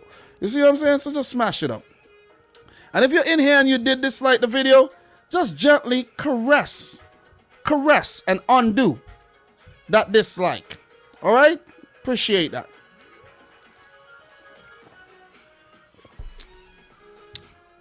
All right. I realized that you guys could actually see my mouse, you know. I'm just realizing you could actually see my mouse. So I could use the mouse as a pointer sometimes. So keep your eye on the mouse, okay? Just keep your eyes on the mouse, guys. Keep your eyes on the prize. All right, so we're going to get into these Group B matches and Group C. We're going to get into a little head-to-head. And we're going to give predictions. So we know what's going on in Group B. Belgium, top of the group so far. Russia second. Finland third. And Denmark last. And Russia are ahead of Finland because Russia have defeated Finland. So they are ahead on head-to-head. Because Finland does have a better goal difference. So you see, it explains everything. It explains everything. How are Finland third with a better goal difference than Russia? Because Russia beat Finland. So, but it's going to get complicated in this group. So let's talk about this one. Finland versus Belgium. Finland, 4 losses, 1 win for Markku Kanerva's team. I think that's his name, right? Markku Kanerva? Yeah. Four losses and a win. And for Belgium, man, they have been on a roll. They have been doing so freaking well over a very long period of time. They're one of the most impressive teams in world football. They're actually #1 ranked by FIFA currently. So this ain't no team to play around with, man. But I do think the Belgian team are I think they're gonna rotate. Because they want to take a look at some of the other guys in the squad, some of the younger French players. Guys like Trossard might get a run out, Dennis Pratt, and all these guys. Maybe Thomas Van Malen would start, you know. So maybe Kevin De Bruyne would finally get a start and Hazard would get a start. Or maybe they want to protect those guys for the next round. Let's see. Let us see, because Finland will be coming hard. So in terms of head-to-head, this is very, very strange because they have played 11 matches in European competitions, and Finland lead the head-to-head. Remember the last time we ran into something this strange was Hungary versus France, where Hungary had a better head-to-head than France, and we still went ahead and predicted Hungary to lose the game, most of us, and they drew the match. Ah, boy. This one could be a little tricky here. Roberto Martinez. There's Roberto Mancini doing well, but there's also the other Roberto who might F things up. He just might. But Belgium should be good and they should go through. They should go through. But let's just say Belgium ends up going through as the runner-up from Group B. They will play Wales. So if they mess up and they allow Finland to win this game, Finland would actually top the group. According to the game between, because if Russia does beat Denmark, then Russia top the group ahead of Finland, and then Finland would top ahead of Belgium would end up coming in third if they lose and Russia win. I think that'll be the situation, which is indeed crazy to think about. But guys, it could happen. It could definitely happen. In terms of head-to-head between Finland and Belgium, they have met 11 times. I think this one have all the games. For some reason, this have all the games. 11 games. Because usually they only have European games in terms of the head-to-head. And we don't get all the other friendlies and stuff like that. Or, you know, all that world if they meet at World Cups or whatever. So that is the head-to-head. And the last time they met each other was in 2016. The last time these two teams met each other, both games ended in a 1-1 draw. And Finland defeat. Actually, Belgium has. This stat is. Finland seems as if Finland are a bogey team of Belgium.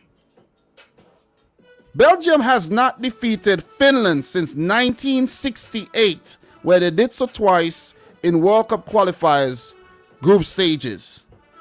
1968. Finland has not lost to Belgium since 1968. I want to curse right now, but I cannot believe what I'm seeing here. 1968, guys. I need you guys to let me know your prediction for this one. I need you guys I want to see what you guys are thinking. Let me know your prediction. Yes, I read the chat. Mr. Tank, does Dom read the chat? Yes, I read the chat. Yes, at Dominic, who's winning the tournament? I'm reading your comment. Yeah, I read the chat. I actually predicted France to win the tournament, but it could change. All right? It could change. Could definitely change. So, thank you very much for asking the question. You know what I mean? But I do read the chat, but sometimes, you know, I never seen you around here before. So, you know, you gotta have a little bit of patience. Please, Mr. Tank. Have a little bit of patience, all right? Have a little bit of patience. But I do read the chat. Thriller is saying my mom was born in 1968. Damn. Thriller, my dad was born in 1968 as well. It's crazy. Well, my mom is a little younger. She was born in 1971. My mom was actually 16 when my mom was actually 15 when she gave birth to me. 15. And guys, if you want to know, the age of consent in the islands are a little younger. It's a little younger than, you know, than other places. But yeah, it's a little weird. 15 years old, you know what I'm saying? You're giving birth to it's a bit weird, but yeah. It's a long time. That's how long Belgium has not beat Finland. And we have a situation, guys, where Belgium may rotate. They may rotate. I think they are going to rotate. And judging from what Roberto Martinez does, we could see a really look. Let me say this, right? Let me say this. This is a tournament where we had what? 2 debutants, North Macedonia and Finland. Don't tell me both of these debutants are actually gonna get knocked out.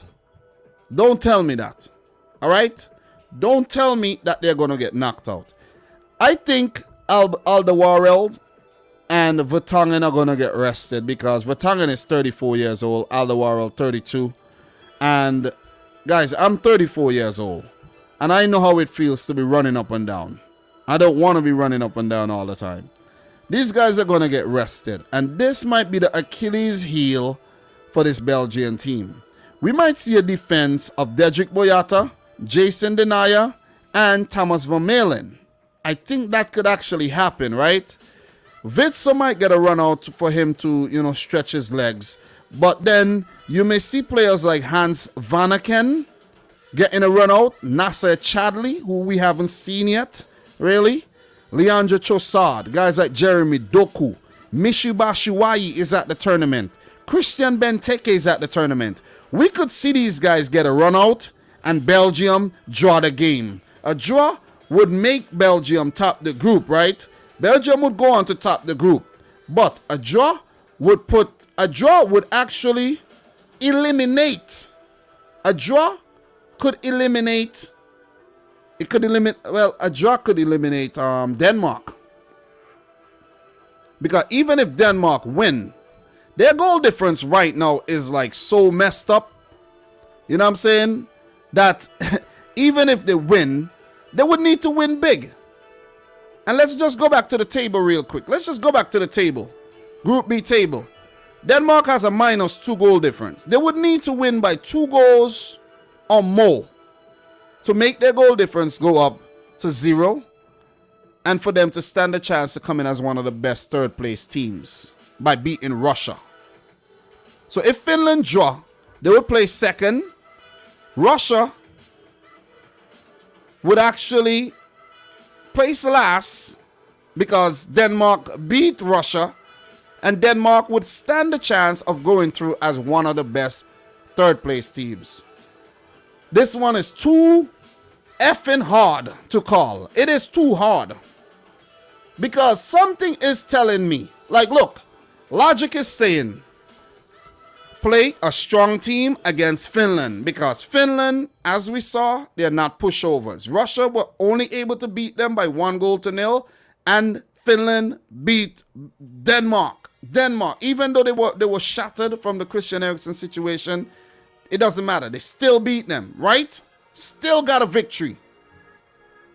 Martinez, not Mancini. Roberto Martinez is going to rotate this team because I don't see these other players featuring a lot in the next round. And I think he would want to take a look at some of the other players, and he's going to look at Finland and he's going to be like, yeah, let's do that. But I know he got to know the record. He got to know the record between Finland and Belgium. He has to know this. And he cannot take this Finland team lightly. Ah, boy. Oh, man. This one is a hard one to predict. Judging from what we saw last time where it took Kevin De Bruyne, a little magic from Kevin De Bruyne to win this game. Kevin De Bruyne would have to feature in this match. Hazard. You know what? I could see Finland picking up a draw here, guys. But I think Belgium are gonna handle business. I think Belgium are gonna handle business. I'm gonna say 3-1 to Belgium. I'm gonna say 3-1 to Belgium. Just like Palomo. Palomo, thank you very much. 3-1 to Belgium. 3-1 to Belgium. 3-1. What else we have here? Mr. Tank is saying 2-1 to Belgium. 68x8. 3-0 to Belgium. What else we got here in terms of predictions? Keep hope alive, says Robert Rodriguez. Not Robert Robinson. Robert Rodriguez, right? We got 2 double R's in here. Finland is trying to show they are more than just a hockey and winter sports nation. Mostly good for them. Look, both debutants are gonna get knocked out. They're not going through. They're not going through. And if you look at their goal difference, it's a 0. This would mess up their goal difference. And 3 points, yeah, they finish below Russia. They will finish below Russia once they lose. Once they lose, they finish below Russia. Because Russia either lose against Denmark, where Denmark, oh man, Denmark would have a better goal difference, and then I think that is I think something crazy like that is gonna happen. And I'm not gonna further confuse myself with Group B. 3-1 win for Belgium. They go up to 9 points. They finish on top of the group. And they would actually go on to play. So Belgium, top in Group B. They would play a 3rd place team from A, D, or F. And we're not going to get deep into that right about now. So, look. Let's talk a bit about Russia-Denmark. We have 2 more games to talk about. Did you guys make any more predictions? Ricky Swift saying 2-0. Toby is saying I can see a 3-0 win for Belgium. Thank you very much. We have 900cc. 3-2 to Belgium. Lame Albert, how are you doing, man? 1-1 draw. What else we got here? Decolard. What are you saying? Dominic Rich FC. Here what? It's only 2 teams can go through. We may way you kill up yourself for only 2 teams. What are you talking about? What are you talking? Come on, bro. Come on, Decolard. 3 teams can go through. What are you talking about? Only 2 teams can go through. What are you talking about? Please tell me. Denmark could still go through. All teams can still go through from this group. You see what I'm saying? And you're lucky I can read that patois, you know. Look, all teams can still go through. I just read out the permutations a while back. And I know you probably were here. 3 teams go through. 3 teams can go through. There will only be 2 groups where 3 teams does not go through. Only 2 groups where 3 teams does not go through. 8 teams, well, what? How many teams? Yeah, 8 teams get knocked out of the first round. 6 last place teams and 2 of the 3rd place teams, just so you know. So 3rd is a good thing. You can go through with 3rd, but you have to do your best because only the best 4 3rd place teams go through. Thank you very much, man. What do you mean, Giovanni? What do you mean, nah, Dom getting it wrong? What are you talking about? What are you talking about, Giovanni? Here we go again. Here we go again. Giovanni, we're not talking about Liverpool, Man City right now, you know. We're talking about the Euros. How am I getting it wrong? Are you talking about my prediction, or are you talking about what I'm actually mentioning here? Talk to me, Giovanni. You're taking too long to respond, man. Hurry up and respond so we can move on.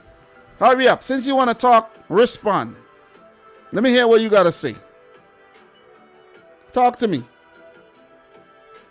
And as I wait for you to respond, let us talk about the game between Russia and Denmark. We're going to have some more insight, some head-to-head. Denmark, 2 losses in their first 2. Russia with a loss and a win. And both teams have been in so-so form.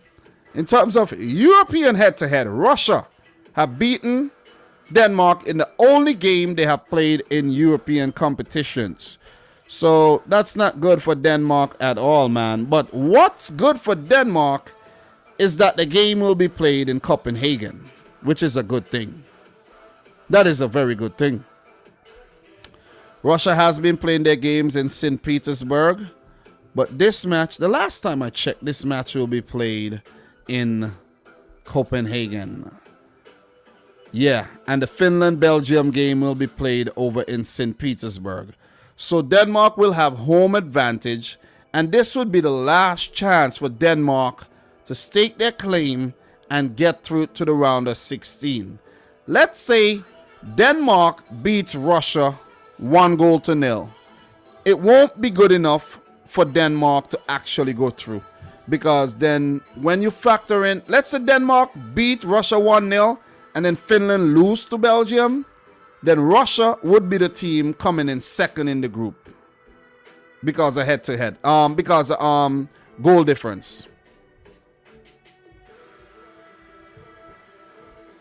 Am I right? Let's check the table again. Let's check the table before we confuse ourselves again. All right, let's just check this table. Russia, no. Well, wait. Wait here. Let's not wait. Finland, if Finland lose to Belgium, like a really bad loss, a 2-1 loss won't be a bad loss. They would go to -1. And if this could get down, this thing could get really, really tricky. This group is going to be decided on something other than both head-to-head and goal difference. It might go down to goals scored or something. Seriously. I think that's what it's going to be. And I think this is what it's going to be. And these teams haven't been scoring no type of goals. This group is a weird group. Seriously. This group is a weird group, man. This group is a weird group. This group is a weird group. You know? So, Giovanni, how are you saying, okay, let's get this thing straight. There is a possibility that only 2 teams from this group will go through, right? But what I'm saying, it is possible for 3 teams to go through. But it might end up being only 2 teams from this group going through because of how bad the teams in this group are performing. And I think this is what Decolard was trying to say. But, you know, you guys don't understand what he's saying because he put the thing in patois. And go back to what? Here what? It's only 2 teams can't. But the way you write it is you're saying only 2 teams can go through. We may kill up yourself for only 2 teams, Dominic. It now look good on Denmark, 0 points. No, sir, it now look good. Okay, I understand what he's saying now. Maybe he knows 3 teams can go through, but because of what Denmark has done in the group so far, it doesn't look like they're going to go through.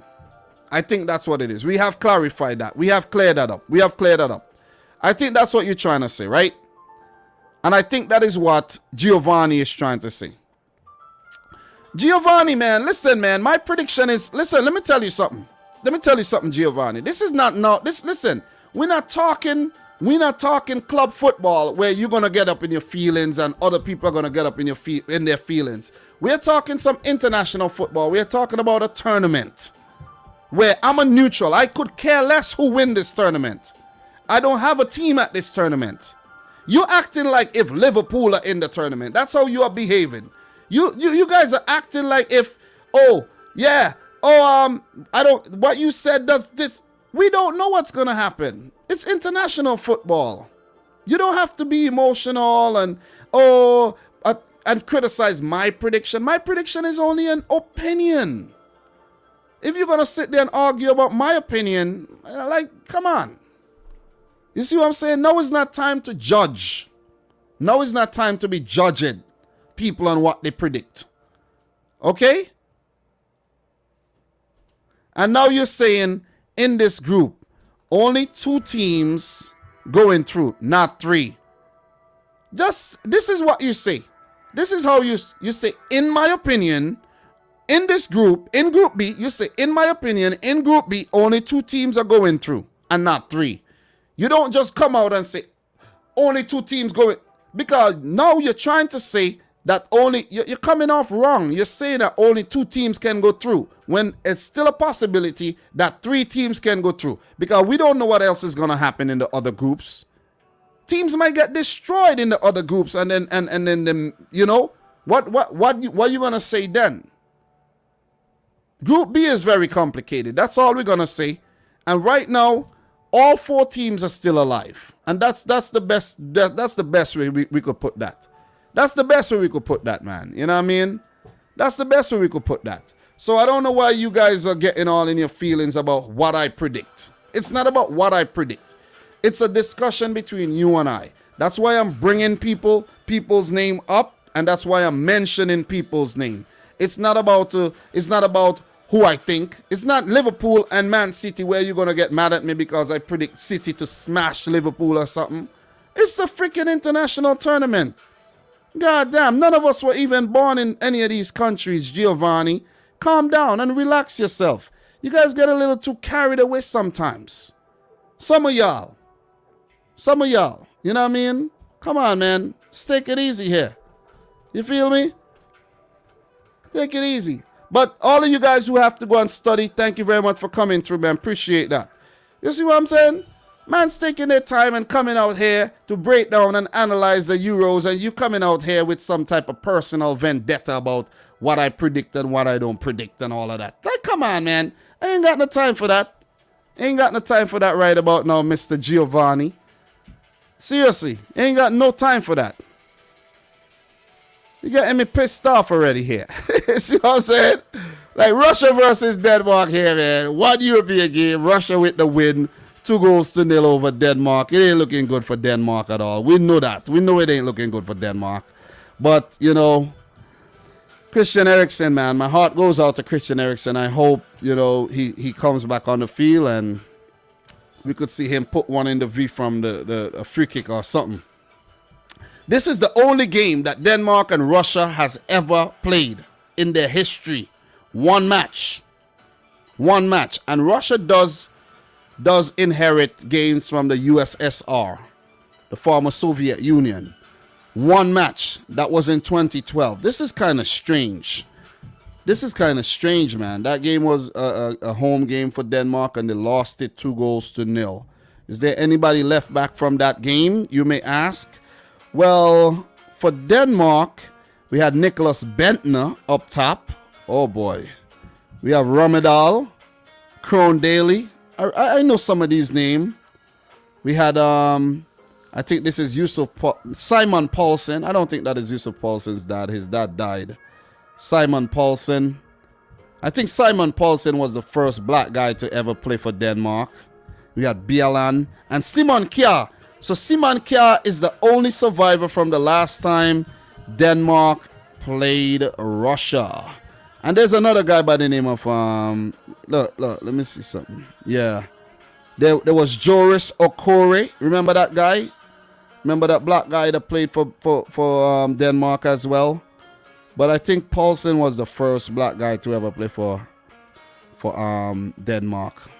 Just for you know, for some information. It was Lasse Schöne. Lasse Schöne, who's not in the squad anymore. But Simon Kjaer is the only survivor from that one. In terms of Russia, Yuri Zhirkov, who is at the tournament, he was playing for Russia then, but he is now injured and won't participate in the tournament no more. Russia had players like Berezitsky. Remember the Berezitsky brothers? Remember Ignashevich and these guys? Oh man, Denisov. Oh my God. Arshavin was the captain. Andrei Arshavin, formerly of Arsenal. Remember Zagoev. Oh man, takes me down memory lane right about now. Guys, this one is very difficult to predict. We have seen a very gritty performance by the Russians. They lost the first match and then they bounced back to beat Finland after, losing to Belgium. They play a wounded Danish team here who lost to Finland, a game that they had to witness the whole almost tragic incident involving Christian Eriksen. And then they came out with a spirited performance against Belgium, but they weren't good enough to keep Kevin De Bruyne and Lukaku and Hazard on a leash. Would they be good enough? Would Kasper Hjulman and his boys be good enough to keep Artem Zuba, Alexander Golovin, and Alexei Miranchuk, who are the prime destroyers for the Russian team, on a leash? Stanislav Cherchesov's job is on the line here if he doesn't get out of this group. It ain't looking good for Denmark. They have lost twice in front of their home crowd already, and it could get ugly here. It could get real. I did predict Denmark to get through this group. It's not looking like it's not looking good. It's not looking good. I like what I saw in the last game. Damsgaard, the young striker, he looked really, really good. Daniel Vass, Yusuf Poulsen, Braithwaite. These guys are going to come out there and they're going to play football. This one is very hard to predict. This one is tremendously hard to predict. You see what I'm saying? It is hard to predict. You know what I'm saying? It is hard to predict. So, Rasmus Nielsen is saying 1986 USSR versus Denmark 2-4. I saw that match. Okay, so I guess they separated it from the USSR. So we only having games from Russia 2012. So USSR. Okay, what I'm going to do, guys, what I'm going to do for you, since we have somebody from Denmark in here, Rasmus Nielsen, I'm going to actually look up the history and give you guys the proper head-to-head, okay? But Russia, they have only played once as a nation. USSR, we have to find that out. So thank you very much, Rasmus Nielsen. I don't mind being corrected. And I have to be man enough to admit that, yeah, if I'm wrong, I'm wrong. Right? So let us find, I'm going to find that game. I have the sources. I'm going to find that USSR. I'm going to fact check you, Rasmus. Let's find that. Yeah, Rasmus was actually right. Denmark has played. Okay, it's the same thing, Rasmus. It's pretty much, it's even a worse. It's a worse record. Against the USSR, Denmark has played 10 games. They have only won a single match. 1 draw and 8 losses. That game you're talking about in 1986. The game in 1986, it was Rasmus, the game was actually in 1985, Rasmus Nielsen. 1985, it was a 2-0 match in a World Cup qualifiers for Europe for the 86 World Cup. So maybe that's what you're talking about. So you're all right with the scoreline, and I was wrong about the USSR thing. But Russia does inherit the USSR status. I don't know why UEFA haven't updated it. It should be updated. So it's mostly UEFA's fault and not mine. I have to find a scapegoat because it ain't my fault. I'm only reading the facts that I have on the sheet here. So Denmark, they do not have a good record against Russia. Guys, look, even though I predicted Denmark to get through and be one of the best teams at the tournament here, I think it's pretty much game over for Denmark. I think this game ends in a draw. This game ends in a low scoring 1-1 draw. And with that point, Russia goes through as second. Finland, they will come in third, but it might not be good enough for them to go through as one of the best third place teams. So they have to try not to lose too badly against the Belgium team. What are your predictions for this one, guys? Let me know. Let me know in the chat. Let me know in the chat. What's your prediction? So Adrian Williams is saying Zuba to score. Giovanni, bro, we are not fighting. We are not fighting. But the thing is, man, you gotta listen. Club is club. It's a different rivalry when we have club discussion than when we have this type of discussion. All right. So you guys gotta leave that one alone. So I'm predicting a 1-1 draw. That's my prediction. 1-1. 1-1. We have Palomo saying 2-1 to Russia. Dot Palm is saying Russia 0, Denmark 2. We have Kirsty Idon saying hi, how are you doing? Dupe saying 1-1. Ricky Swift 2-2. Julian 2-1 to Denmark. Woo!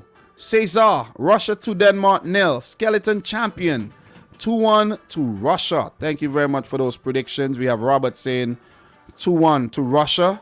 We have Magnus Rees 1-0 to Denmark. Look, I can see Denmark winning this game too.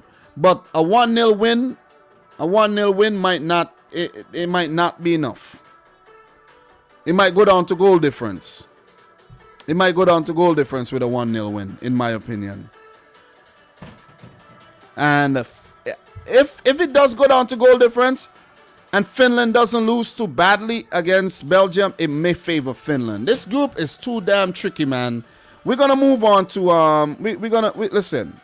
What we're gonna do? I should have yeah, I forgot to change a banner for this group, but it's all good. Look, what I'm gonna do? We're gonna move into Group C. We're gonna move into Group C. I'm not gonna bust my brain on this group anymore. Arnav Gupta, bro, how are you doing? He says a 3-0 for Denmark.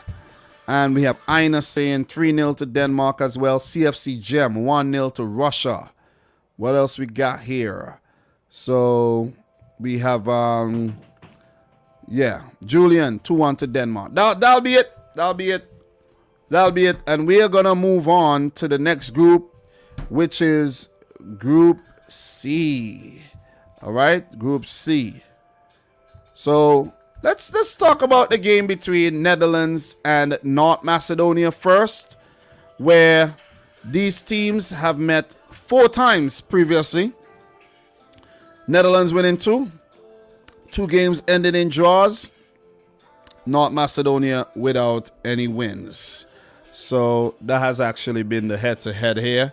And this could be Goran Pandev's final game in European competition.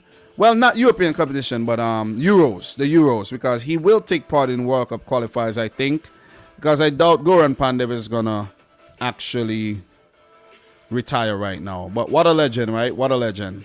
So, North Macedonia versus Netherlands. Overall head-to-head is indeed 4 matches where the Netherlands, the Dutch, are unbeaten. So, Frank de Boer versus Igor Angelovski. An easier prospect, but Frank de Boer, I know he's going to make changes. Since they already topped the group, he's going to make changes. He might actually make 11 changes. I think we'll actually see 11 changes. We saw 8 made by Italy, and I think we're going to see about 8 to 11 made for the Dutch. Would it weaken the team? Would it weaken the team and allow North Macedonia to get something from this game? Still a lot of quality in that Dutch team. But if they do make 11 changes, who knows? With North Macedonia already knocked out, they may just say to themselves, we're going to make changes too and give the fringe guys a run out, because you never know when they're going to be at the tournament again. Or they might be optimistic and say, hey man, we are doing well. We'll be at this tournament again next time around. We are going to push for the win. We are going to end on a high. We are going to play for pride, and we are going to get 3 points. That's also a possibility. So, look, man. Very talented North Macedonian team. Alioski, Elmas, Bardi, Pandev, Ariana Demi, Ristovsky, and the list goes on. Very talented team. And I think they have put up a very, very good showing at the tournament despite not winning any games. And they have held their heads very high. But I think this Dutch team might be a little bit too talented for them. And even with the rotation, the Dutch would be in Amsterdam, and I think they would end. I think the Dutch are gonna go on to win this game. They would also play their round of 16 game in Amsterdam as well. I think I think both of those games in the round of 16 will be at Amsterdam. So the Netherlands will go on to top the group. We know that. And I think they'll beat North Macedonia. I think North Macedonia will score. I'm going to go for 2-1. 2-1. Let me know your predictions, guys. There will be rotation for both teams. And there will be goals. Thriller, whose place in the starting 11 would Grealish take if he moved to Man City? Grealish would be on the bench. Simple answer. He would be on the bench and he has to work himself into the 11. Just like Phil Foden. So Cesar is saying 1 North Macedonia, 3 to the Netherlands. Arnav Gupta 3-0 to the Netherlands. Ricky Swift 3-1 to Holland. So Adrian Williams, Dom, I want to see the possible round of 16 matches. Okay, you want to see that?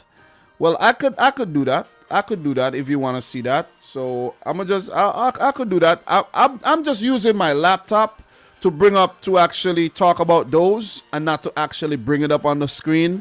But if you want to see that, I could actually show you what's going on in terms of stuff in the round of 16 and potential matchups and all that good stuff. So since you ask, I'm just gonna do that really quick, and you just gotta go to Wikipedia and you're gonna see all of that. So this is what it is. This is what it is right there. Potential round of 16 matchups. This is what it is. All right. So let me bring that so you get the whole thing in the screen. How's that looking? How's that looking? That looking good? That looking good? Yeah.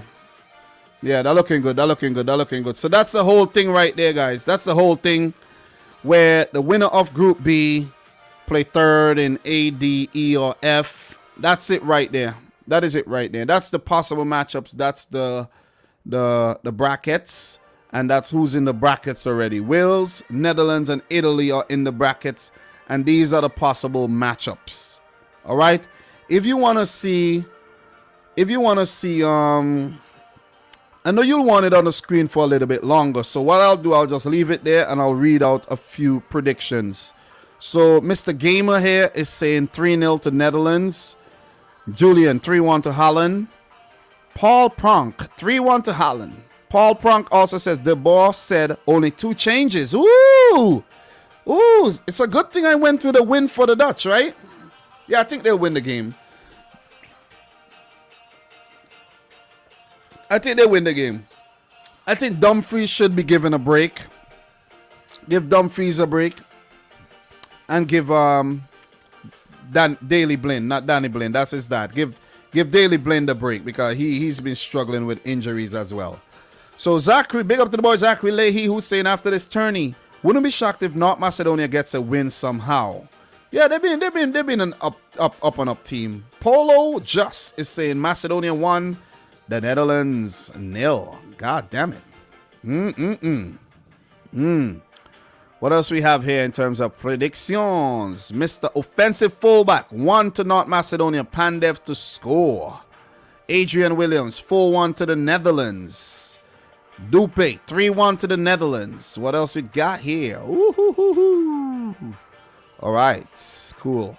Oh, so I hope Mr. Adrian Williams, you saw enough of that, and I'll just move up a little bit so you guys could see let's just take a look right now at the third place.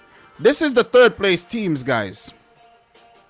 The ranking for the third place teams: Switzerland, Portugal, Austria, Finland, Spain, and Croatia. In that order. All right. So Spain, Croatia, they gotta get their act together, and very, very, very fast. So we got one more to talk about before we call it a day. A big one between Ukraine and Austria. We're going to go right back to that game. We're going to go back and we're going to get back to that game. And that's what I love about StreamYard, man. I could show you guys what's going on the screen, and I could show you the visuals. I could show you goals. I could show you all kind of things, man. It's lovely. It is a lovely, lovely platform. So, wrong one. Group C. Go to Group C. Ukraine, Austria. All right. These teams have met each other twice, and they have one win apiece. Austria they're not in very good form. 3 losses in the last 5. Ukraine with 1, 3 wins, and 2 draws.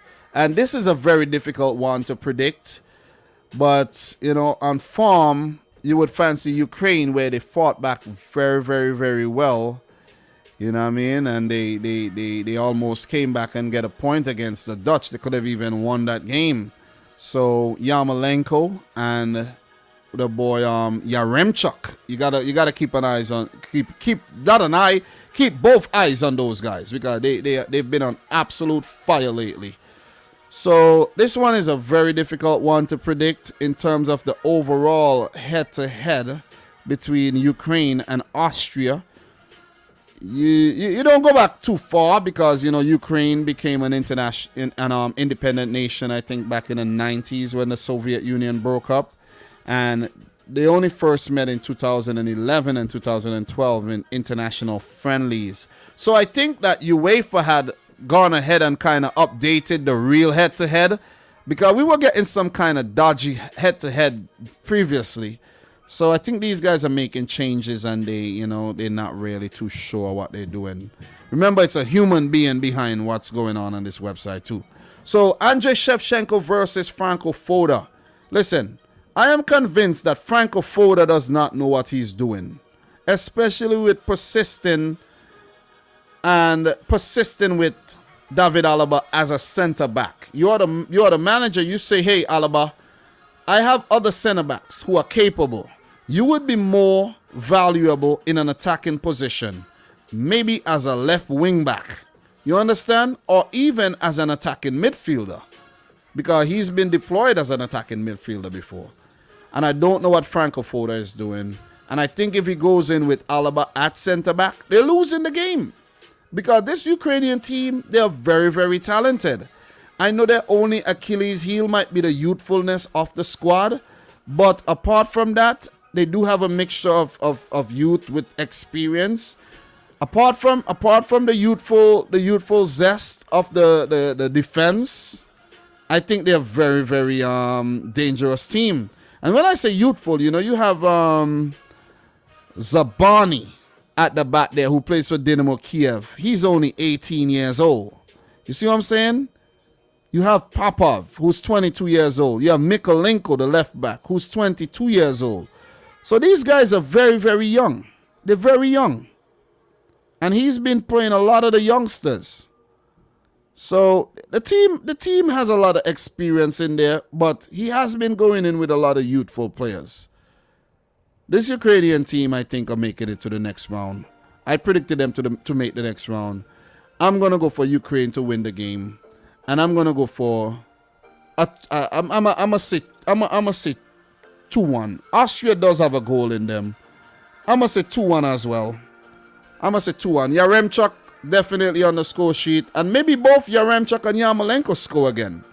Or who knows, maybe a guy like Shigankov, who I would love to see from the start. But I like that Shevchenko have put Stefanenko in the team. He's one of the more experienced guys who plays for Shakhtar Donetsk. He's 31 years old.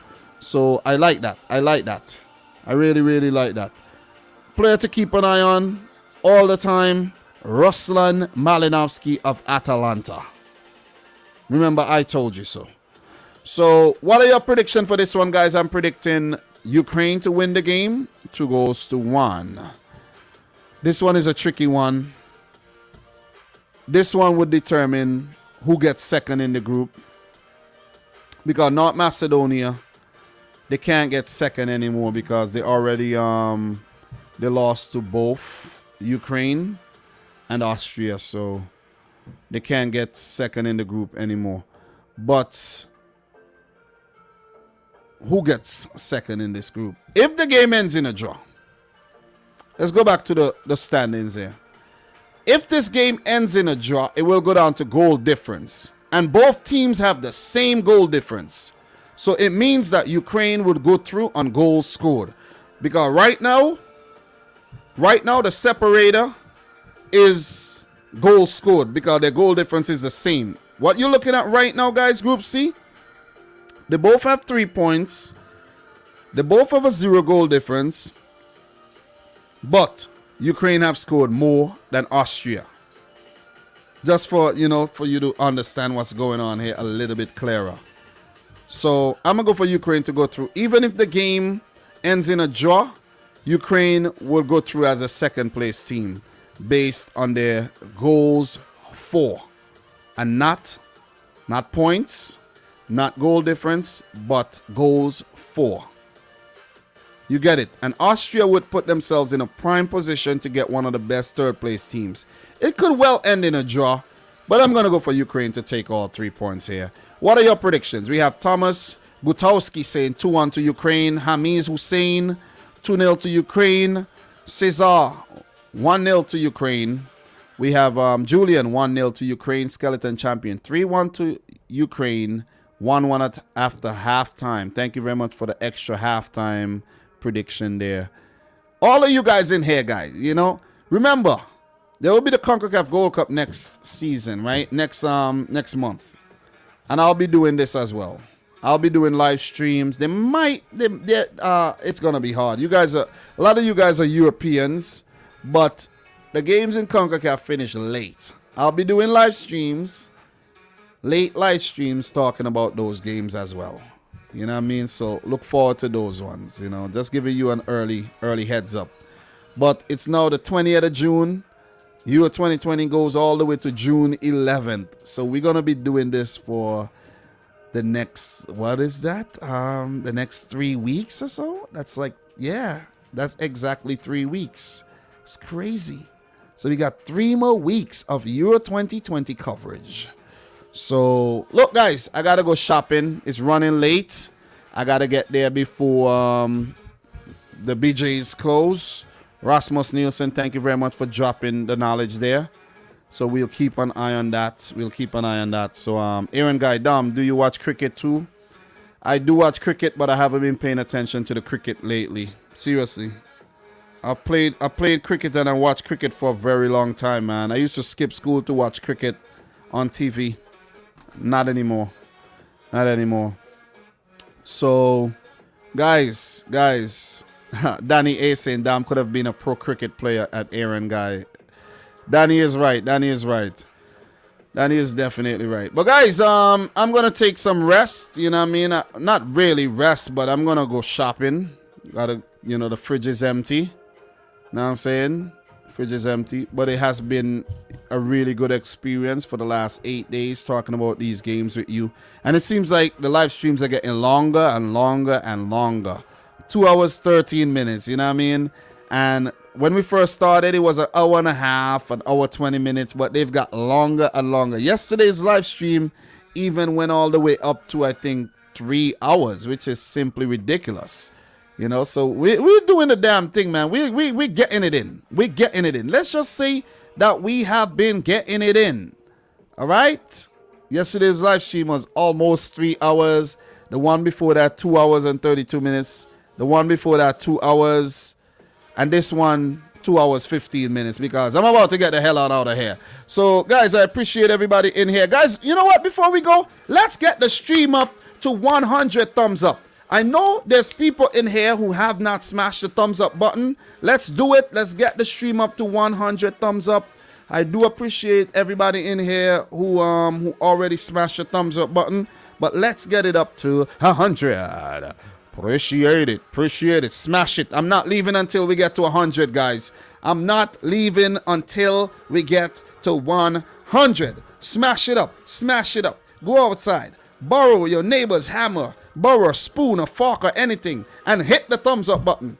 All right? Because we deserve 100,000 trillion thumbs ups, you know. That's what we deserve. But we don't get it. You don't always get what you deserve. But it's all good. It is all good. So, guys, we at 98, we at 99, and we about to hit 100 right now. Right now. Come on, I know there's somebody in here who have not smashed the thumbs up button. Come on, smash it. Smash the thumbs up button. Do I need to get big? Do I need to tell you? Do I need to tell you to smash it? Okay, we have hit 100 thumbs up. So, guys, I'm feeling all sweaty and everything. I got to go get ready to go shopping. The wife is probably being like, damn, could you just shut up and go get the shopping done?